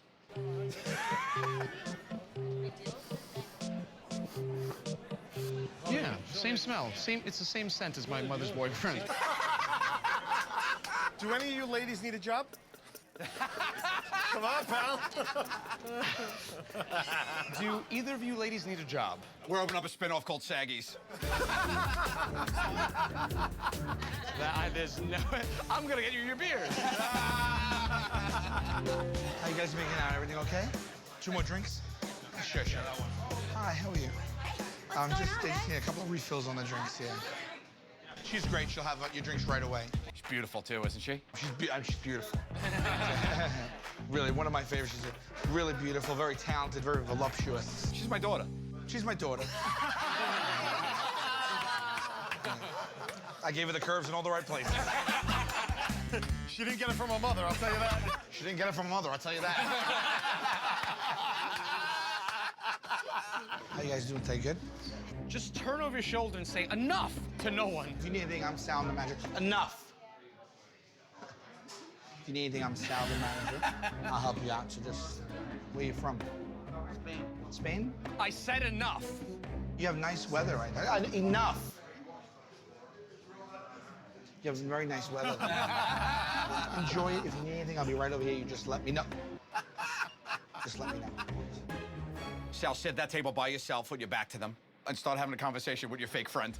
I'm talking to these people over here, and you're acting like that? I'm here. I'm doing a double shift. You think I need this from me right to these people over here, and you're acting like that? I'm here. I'm doing a double shift. You think I need this from me right now? These people over here, and you're acting like that? I'm here. I'm doing a double shift. You think I need this from me right now? I'm doing a double shift. So get your hair shaking, buddy. Get your hair shaking. Hey, it's a dog days of summer out there. I'm working a double shift, man. You're giving me stuff like this whole time. That's all. Good, now yell at the table enough. Hold on 1 second. Enough. Vale. Get up and walk away. I'll talk to you later. Kiss it. Kiss it goodbye. Kiss it goodbye. So stupid.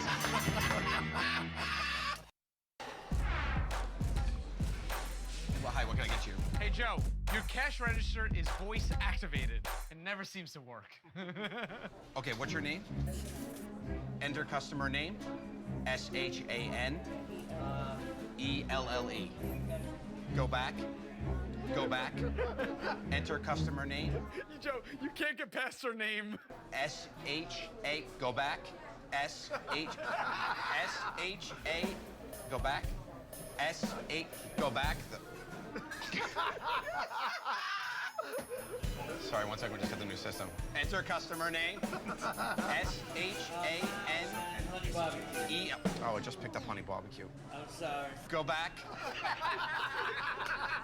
Okay, there we go. Now we're in. Okay, hi, what can I get you? Call it in, Joe. Uptown combo. Go back. Okay, so you want hot wings? Yeah. Okay, so you want hot sauce on it? Oh. Hot sauce? Oh man, it's picking everything up. It just says blender noises now. It's saying blender noises because it's picking up everything. Hot sauce. Go back. Go back. Hot sauce. Did you want? Where'd you go? Hello, how are you? Cheese fries. Joe, you see that black box? Open that up. Oh, wow. Yeah, there's some fried Twinkies. Grab that, go back to the sink, and just start eating them shamefully.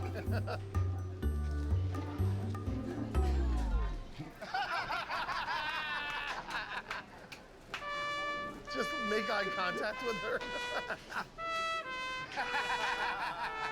She's just staring at you.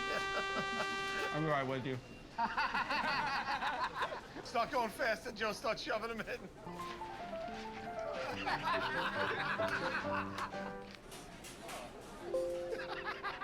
Ask her if she's ready to place her order. Are you ready? You should see your face. White confectionery sugar mustard. I have it from the Twinkies. All over everywhere. Are you ready to order? I ordered the cheese fries. Oh, a cheese fry. You wanted that for real?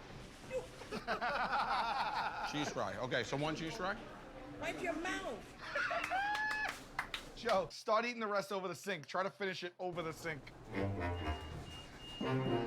Joe, dry heave. What is he doing? Now get the hand soap, slap it all over your mouth, over the confectionery sugar. Come on, what are we... Don't use water, just rub it all over your face.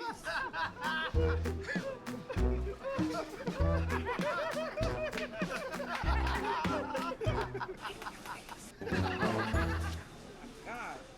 Joe, just duck your head under that friggin' water faucet and wash off your face.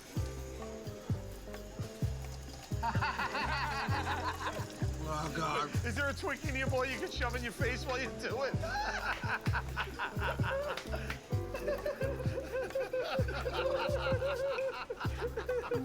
Oh, God, no. Can I get my fries, please? That's on me. Everything's for you. Yeah. I had a little bit of a breakdown. Yes, you did. I seen you.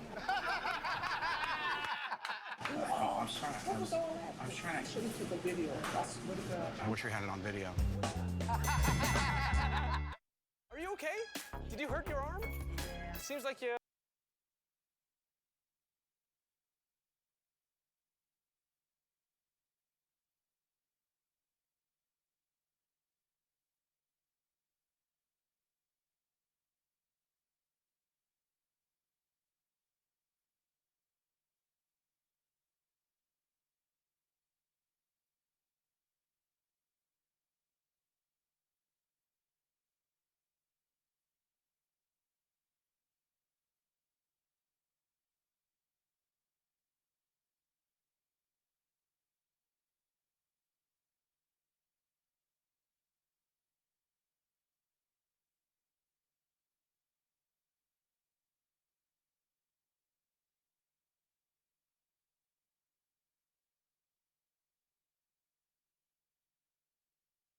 Let me see.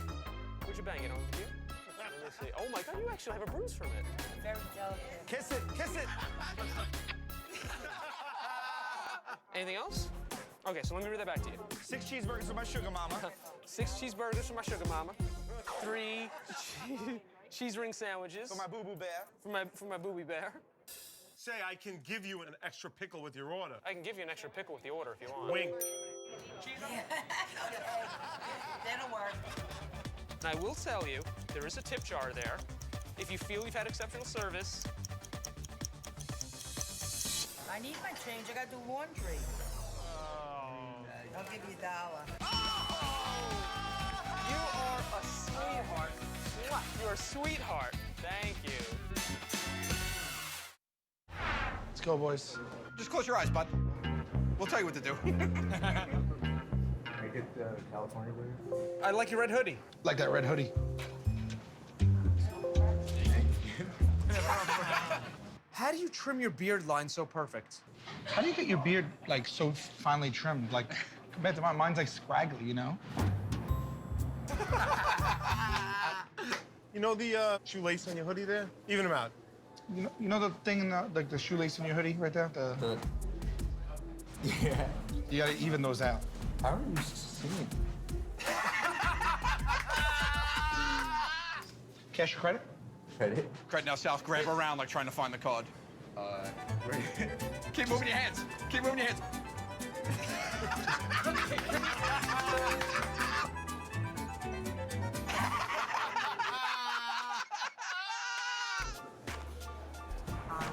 Sal, be super, super cool. Oh, yeah.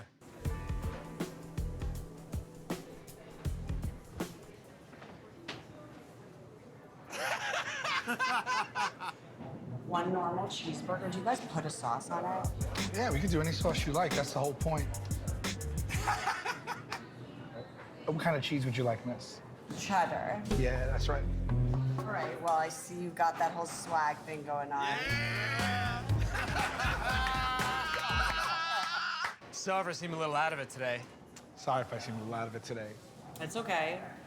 I just found out my girlfriend had sex with my boyfriend. Yeah, I'm a little out of it. I just found out my girlfriend had sex with my boyfriend. What's your name? Lindsay, Lindsay. I'm Sal. nice to meet you. Get her name again. How about your name? My name, Lindsay. Oh, come Sal. I just said that. All right, one last thing. Let me get that number. Get them digits or you lose. Let me get that number. No. No. Not gonna happen. It's all about me and you, Michelle. Lindsay. Hey, I'm Sal.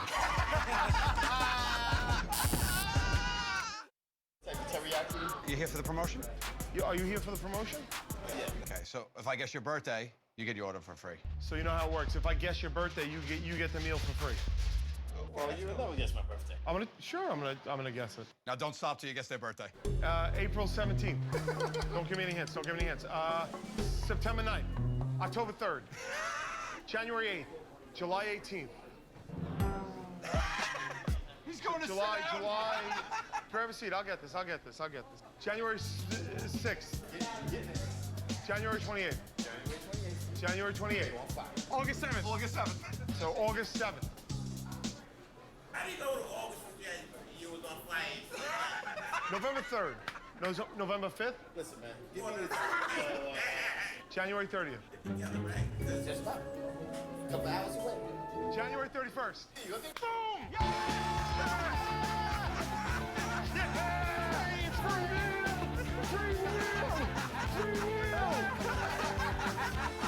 It's free! Hi, guys. Welcome to Senor Frogs. Let me take your coats. Let me take your coats. Okay. Have a seat. We'll be with you in just 1 minute, okay? Great. Now you have to put all their coats on.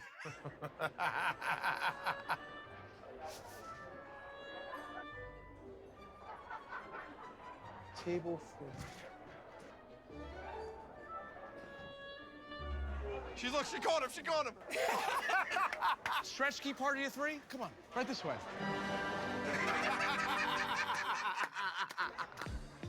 Mark, grab Hopper by the beard and pull him really close and say, I told you not to mess up anymore. Hopper works on our show. I told you not to mess up anymore. I said don't mess up. And you're doing it. Why would you do that? I don't know. Get out of here.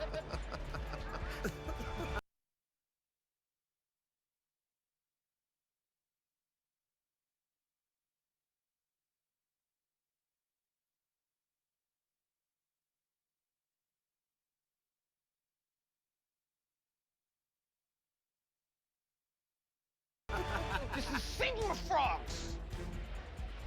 Hi, welcome to Senor Frogs. Can I help you? Hi, guys. Welcome to Senor Frogs. How are you? Murray, follow him in, follow him in, follow him in. Go to the bathroom. I can't. Hi. Girls, are you done? Hey, girls, are you done in there? It's for customers only. It's for customers only. The restrooms for customers only, ladies? You can't just come in off the street and drop twos. You're not supposed to just come out of the street and drop number twos. Murray, get out of there, Murray. What are you doing? Get out of there.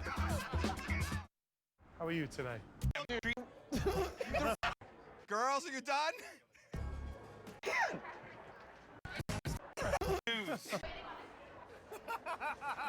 Murray, get out of there, Murray. What are you doing? Get out of there.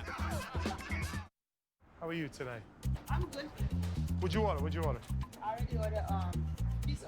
Q, when her food arrives, sneak a bite out of her slice. Cool, all right.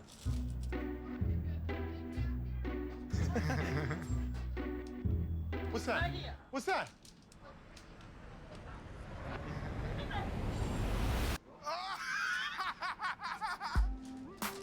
Look at her face. Eat my pizza. Oh, no. I just wanted to make sure it wasn't too hot. You want an untested slice? She wants it to go. She wants an untested slice. You want me to help you? Oh, you want me to help with that? That's all right. If the pizza's too hot, I'll blow right in your mouth. Right in your mouth. She ran out. You want some coffee? Look at the two of these together. Look at them together. So how long you guys been dating? How long you guys been dating? Couple of months. Couple of months? I like what I see with you two crazy kids.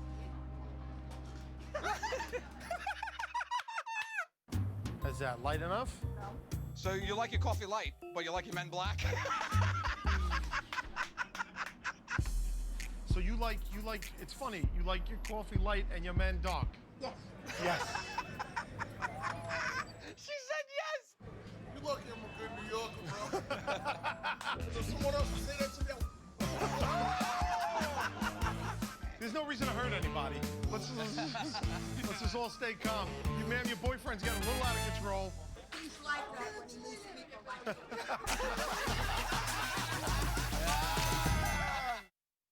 Guys, you know what's the worst? What's the worst? A clumsy waiter. Oh, Right? bad. Their balance is off. Yeah, they clumsy.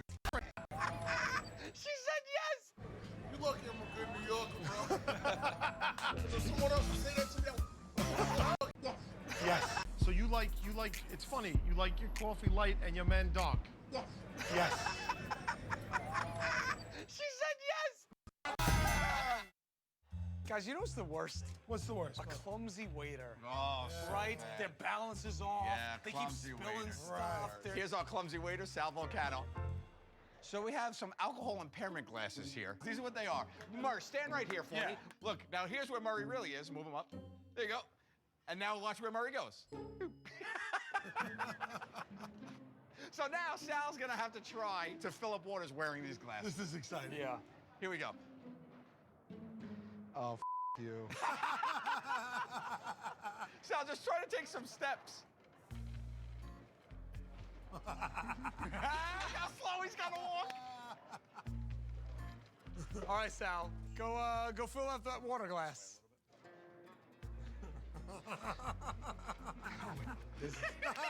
Guys, I honestly, I don't know. Here we go.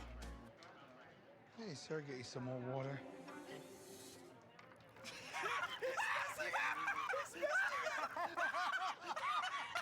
You missed the cup completely. You weren't even close. Oh. Okay, some more here?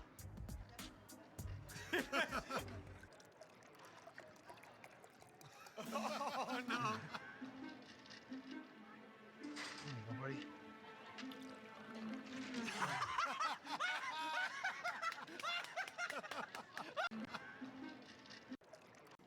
Completely. You weren't. More water.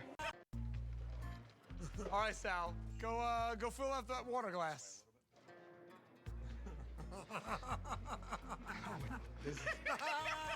I honestly, I don't know. Here we go. Hey, sir, get you some more water.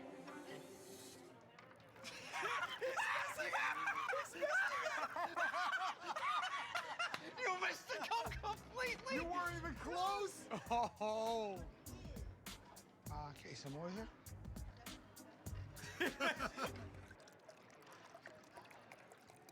Oh, no. Here you go, buddy.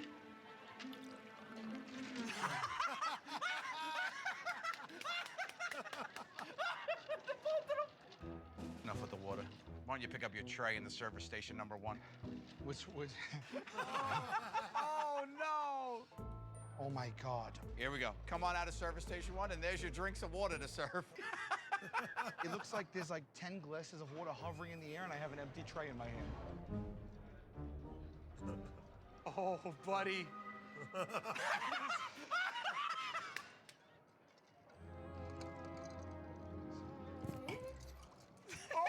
Sorry.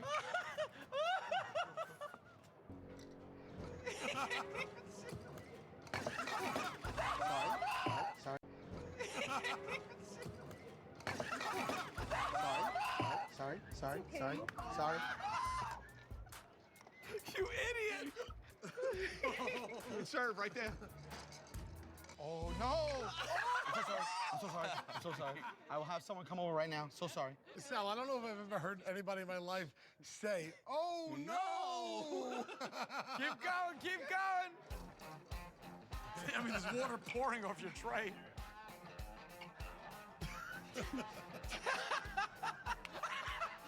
What did he do? Did he put it on one He put in water the other? in the other. Oh, good save. You have one last water to serve. Nice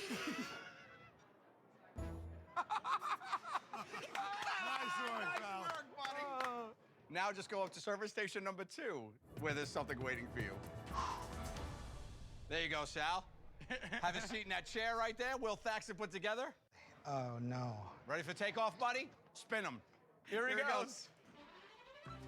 Whoa. There you go. Whoa. Okay, and launch in 3, 2, 1. Launch him. Get the tray. Go. Nailed it. I'm good.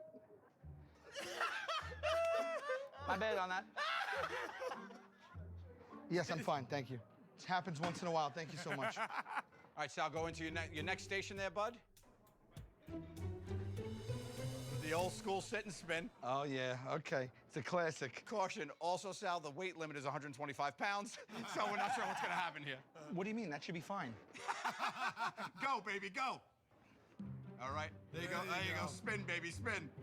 Oh, my God, guys. Oh, my God. Whoa, guys. There you go. Whoa. There you go. Give it to him. Go. Go.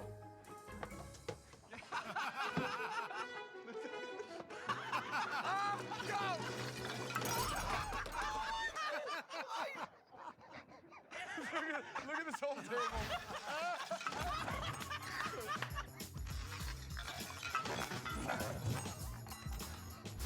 Are you okay?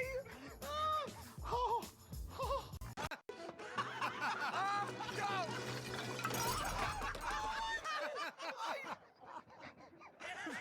Look at this whole table.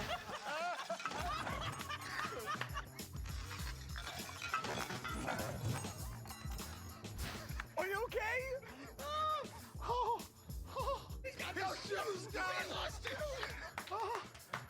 I can't do it to him anymore. That's it, buddy. I'm sorry. It's over. It's over. You just almost killed yourself. Oh.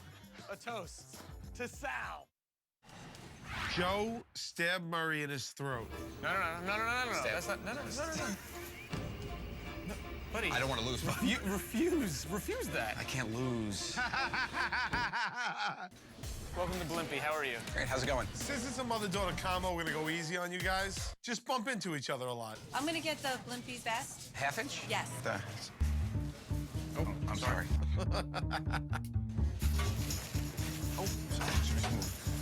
What's on the French dip? French dip. That's we usually do Swiss. French dip is Swiss with the roast beef. It's on the ciabatta. It's ciabatta bread. It's on the ciabatta. Sorry. The ciabatta bread typically. The daughter's starting to pick up on it. Joe just yelled out, "This isn't real life." This isn't real life.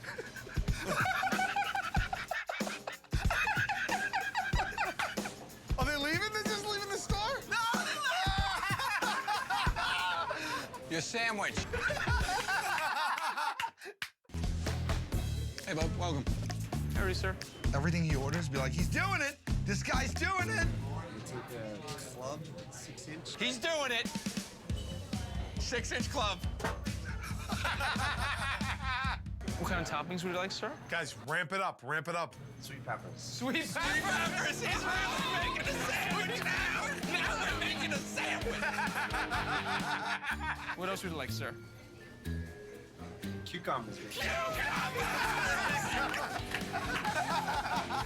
He is so making this sandwich. He's making the sandwich. The sandwich is being made. What else? What else? He doesn't want to answer. Oil and vinegar. Just a little. Oil and vinegar! But just a little. Just a little. Make it rain. Oil and vinegar making it rain. Making it rain. Anything else? Yes. I don't know if I can handle it. I don't know if I can handle anything else. I'm not sure. Hey, man, what is it? I want it toasted. Toasted! Toasted! Everything you knew about sandwiches is out the window. How do we toast it? Sal, you look thirsty. Grab that woman's beer. She just sat down.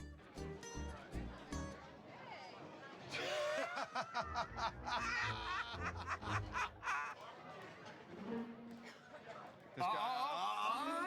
She's telling the boyfriend. Oh, he's coming over. My beer. What's that? My beer. This is your beer. Yes. From the table over there. From this lady. Drink while he talks to you. The new one. Give me the new beer. Okay? How would you like to work this out? I would like to speak with your manager. I will get him. 1 second, okay? Okay. Hold on. Walk out in the door, then walk back out. Say hi, I'm the manager. Take the hat off. Take the hat off.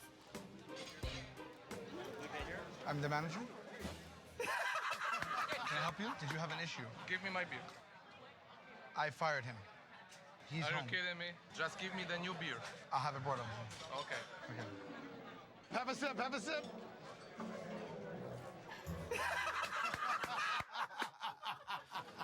Sal, talk to people's ears. Don't talk to people. Talk to their ears. Just don't let him see you coming, though. That's the main thing. If you need any pickles or anything like that, or coleslaw, just let me know. I can bring over as much as you like. I see you're finished here. I can bust that out of your way. Okay. No, hold up. No, Hey, wait, no, y'all like this. Oh my God. Those aren't pickles, though. Guys, what do you want me to do? Guys, what do you want me to do?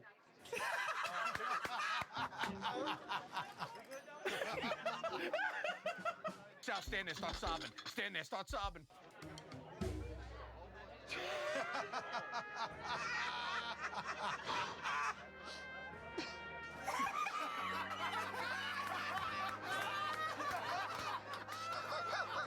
I'm sorry, bro. Come on back. It's all gravy. Don't even worry about it. Bring your cart and your emotions. Come on back. There we go. I know. I get it. Do you want more pickles? Absolutely. Real pickle. That guy was awesome. 1 raisin bagel. Plain. That's it. Guys, it's the easiest order. Make this the most complicated thing ever. Oh. Thanks, man. No, it's not working. Just take. Look how confused he is. Go, now go. Now go. Go, go, go, go. Yeah, no. Yeah, okay. 1 bagel. Give him the whole basket. Give him the basket. Take the thing. Take the front to ring you up. Just put the bag right on it. Right up. Thank you.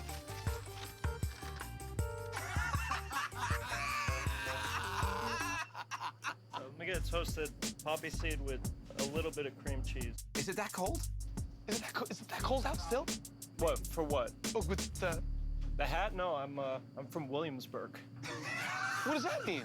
I'm a hipster. I'm just trying to fit in. Is that Adele? Oh my God. Sal, wave, say hello from the other side. Hello. From the other side. Toasted opposite bagel. Guys, kiss each other through this entire order. Lox, cream cheese, and capers. Yes. All right. One's not gonna do it for me. Guys. Yeah. Sorry, That's okay. I'm sorry. You're so silly. Kiss. So sorry. Pumpernickel everything. There's no one looking, man.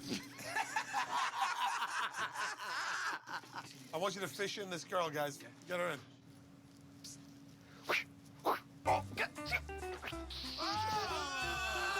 Yes. Okay. Sal, throwback.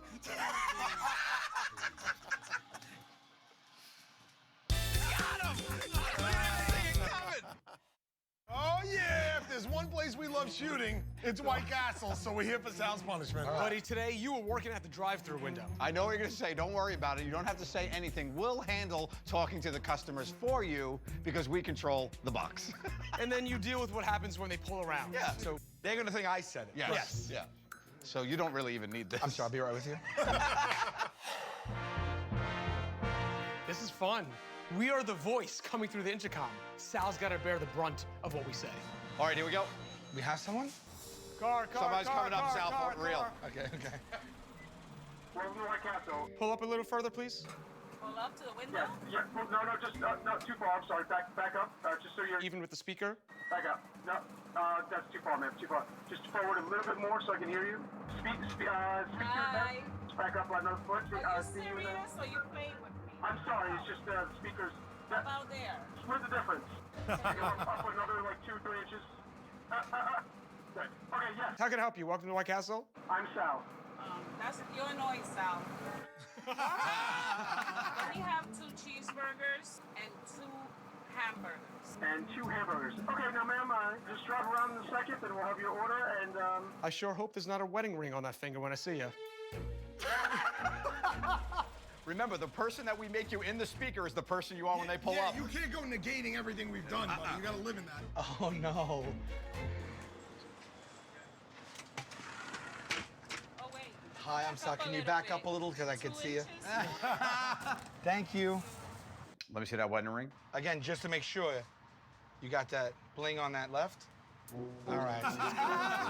Maybe next time. I'm here. You know where to find me. Give me a medium cherry Coke. A lot of ice, okay? And what's the magic word? What, please? very good. Okay, so what can I get you? I just ordered. I know, but we learned something today, and let's try it again. Okay, I'm gonna come inside. Okay, we'll see you inside. My name's Sal. Oh my God! Coming in? Sal. Sal? Yes. I'm very in a hurry. I put your order in. Once I put in my order, I say thank you very much. Oh, great. You say you're welcome. Yeah. Okay? All right. You got learned a lesson. Guys, this is terrible. Hello, and welcome to... I'm Sal Yoda! You are a dick. Can I have 2 cheeseburger, no pickle? 2 cheeseburgers! And an orange Fanta, no ice. She wants that orange Fanta! She wants no ice! Thank you, I'm Sal. Drop to window 2. Sal, whisper when she comes up.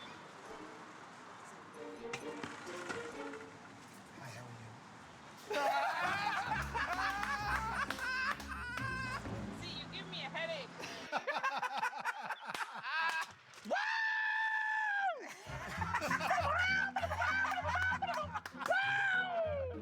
Thank you. Good job. Thank you for coming.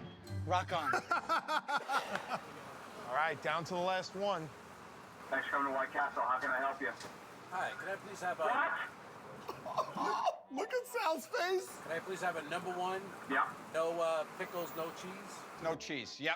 And more? What else? Small with a Coke. And one double cheese, no pickles. Hold on. Oh my God! Is that all you wanted? Yeah, that's it. I got all right, drive up then. I'm Sal, window number 2. No! Oh, Sal! Oh, Sal! Oh, Sal! Oh, no. Sal, you gotta slow down, buddy. Is that it? I'm just saying. Oh my God, Sal, it's you. Yeah. You lucky sucking bastard! I watch your show all the time. Thank you. I'm like, what the is this guy's attitude? Good to see you. You too, man. Oh, awesome, man, awesome. All right, you're done, buddy. That's it, pal. Oh, God.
Hi, how are you?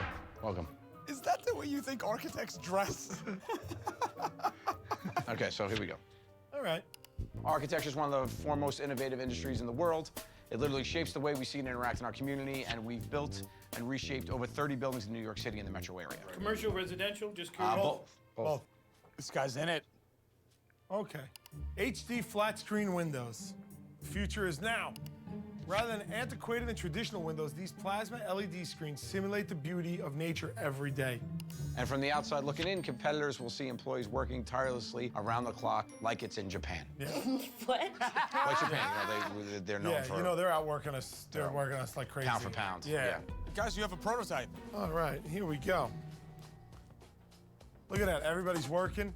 Oh my God, it's like Japan over here. Everybody's working so hard. You know? Then on the inside, boom. You got penguins. Yep. You got your sharks. You got a lion, and you got a wolf. That's just the top floor. The downside is you can't ever see outside. There you go. Tell you what everyone's thinking. In terms of light abatements and, you know, that can be a crazy illumination of the skyline. I told you somebody was going to bring up light abatements. I told you that. You did. Well, the good thing about it is we've actually done work in you know how the light abatement changes in Times Square area. What? We've done some work there, so we know that there is possibilities to get waivers depending on what kind There of... are exemptions? Yeah, there's exemptions. There are exemptions. It just goes to show you, most of us are getting bullshitted at any given moment. I'm telling you. Hit next. Right. Full visibility. Total workplace transparency is crucial in preventing untoward behavior. Joe clearly did not know that word. Joe didn't know that word. I did not know what the hell the word untoward was. Untoward, it means inappropriate. Does it behoove me? No, it doesn't behoove you to be untoward. This is basically just something that we've come up with to take the normal floor plan and just reimagine it.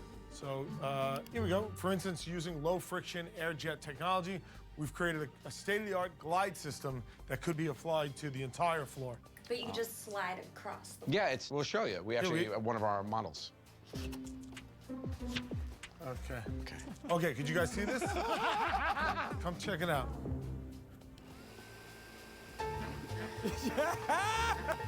Stuff easily relocates. Look at that.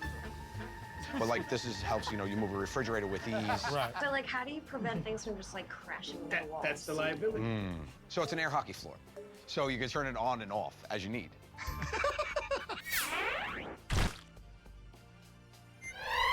The internet is full of videos of people embarrassing themselves. We just do it on a consistent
Hi, how are you? Welcome. And you know how light abatement changes in the Times Square area? Over 30 buildings in New York City and the metro area. Commercial, residential. I do not know what the hell the word untoward is. Untoward, it means in terms. What? We've done some work there, so we know that there is possibilities to get waivers depending on what kind There of... are exemptions? Yeah, there's exemptions. There are exemptions. Lion, and you got a wolf. That's just the top floor. The pounds. Yeah. Guys, you have a prototype. All right, here we go. Hi, how are you? Okay, so here we go. It's just the top floor. Light abatement. In terms of. You got a wolf. That's just the top floor. The downside is you can't... Look at that. Everybody's Guys, they're working tirelessly. nature every day. Antiquated and traditional windows. These screens. Both. Over 30 buildings in New York City and the metro area. Commercial, residential, just curious. Both. This guy's in it. Okay. HD flat screen windows. The future is now. Rather than antiquated and traditional windows, these plasma LED screens simulate the beauty of nature every day. Okay. Commercial, residential, just. Flat screen windows. The future is now. Rather than antiquated and traditional windows, these plasma LED screens simulate the beauty of nature every day. And from the outside looking in, competitors will see employees working tirelessly around the clock like it's in Japan. Yeah. What? Like Japan, you know, they're known for... you know, they're out working us. They're working us like crazy. Pound for pound. Yeah. Guys, you have a prototype. All right, here we go. Look at that, everybody's working. Oh my God, it's like Japan over here. Everybody's working so hard. You know? Then on the inside, boom. You got penguins. Yep. You got your sharks. You got a lion, and you got a wolf. That's just the top floor. The downside is you can't ever see outside. There you go. Say what everyone's thinking. The downside is you can't ever see outside. There you go. Say what everyone's thinking. In terms of light abatements and, you know, that can be a crazy illumination of the skyline. I told you somebody was going to bring up light abatements. I told you that. We did. Well, the good thing about it is we've actually done work in you know how light abatement changes in the Times Square area. What? We've done some work there, so we know that there is possibilities to get waivers depending on what kind There of... are exemptions? Yeah, there's exemptions. There are exemptions. It just goes to show you, most of us are getting bullshitted at any given moment. I'm telling you. Hit next. Right? Full visibility. Total workplace transparency is crucial in preventing untoward behavior. Joe clearly did not know that word. Joe didn't know that word. I do not know what the hell the word untoward is. Untoward, it means inappropriate. Does it behoove me? No, it doesn't behoove you to be untoward. This is basically just something that we've come up with to take the normal floor plan and just reimagine it. So here we go. For instance, using low friction air jet technology, we've created a state-of-the-art glide system that could be applied to the entire floor. But you can just slide across the Yeah, we'll show you. We actually have one of our models. Okay. Okay, could you guys see this? Come check it out.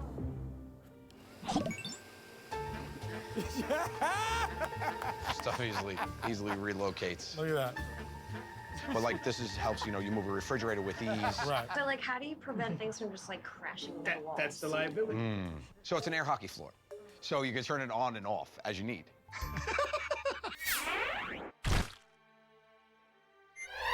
The internet is full of videos of people embarrassing themselves. We just do it on a consistent basis.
Hi, how are you?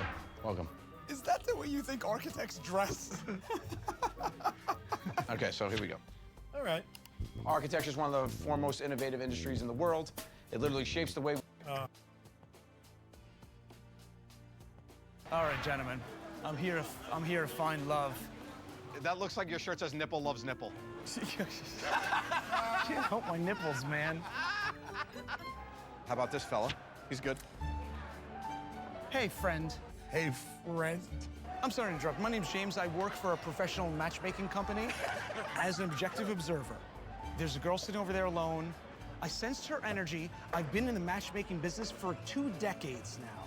I mean, you see the T-shirt. So should I go talk to her? Well, let me talk to her first, see if she's interested. But I'm telling you, there's something there. Go. Yeah, hold on 1 second. Wow, pretty good. So he's got 50%. Hey, friend. My name's James. I work for a professional matchmaking service. I was just eating lunch here, and there's a gentleman sitting alone over there. He's a good-looking guy. I'm telling you, there's something there as a professional. You're not even to say hi to see if there's something? Because who knows? Does the F on your hat stand for find love? Is it like, but the F on the hat stands for find love, right? Like, who knows what? You know? You sure? Okay, all right. So the F stands for F me. You got it. So okay, I tried. I'm just trying to, you know. I'm not done though. I got the guy. I'm 50% in, guys. I got a willing guy. All right, we'll give you a shot. Yeah. Bring out somebody else. Hey, friends. My name is James. I work for a professional matchmaking service. I sense people's energy. I'm telling you, there's a connection between this table and the gentleman over there. I think that it's worth at least him saying hello to you. What do you say? You want to just let him say hi for a sec? Send him over. Oh, there you go. How is this happening? How is this happening? Lucky day. Lucky day. Okay, so the girl in the green back there senses the energy, said tell him to come over, absolutely. I should go over. Go over, say hello. If nothing comes of it, you walk away, it's no big deal. I'm telling you. I'm gonna trust your professional experience. Yes, my man. Oh my God, I cannot believe this is happening. He wants to say hi to you. Really? Wow. Jeez, Mar. It's the hard shirt.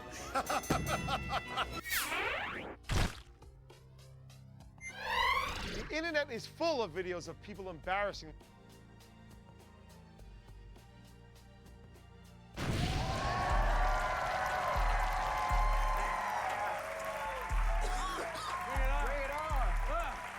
The rules here are simple. I'll read a series of clues that could describe anything. When players think they know what the clues are describing, they can buzz in. If they're right, they bank the cash. But if they're wrong, I'll finish reading the rest of the clues to the other team, and they'll have a chance to steal.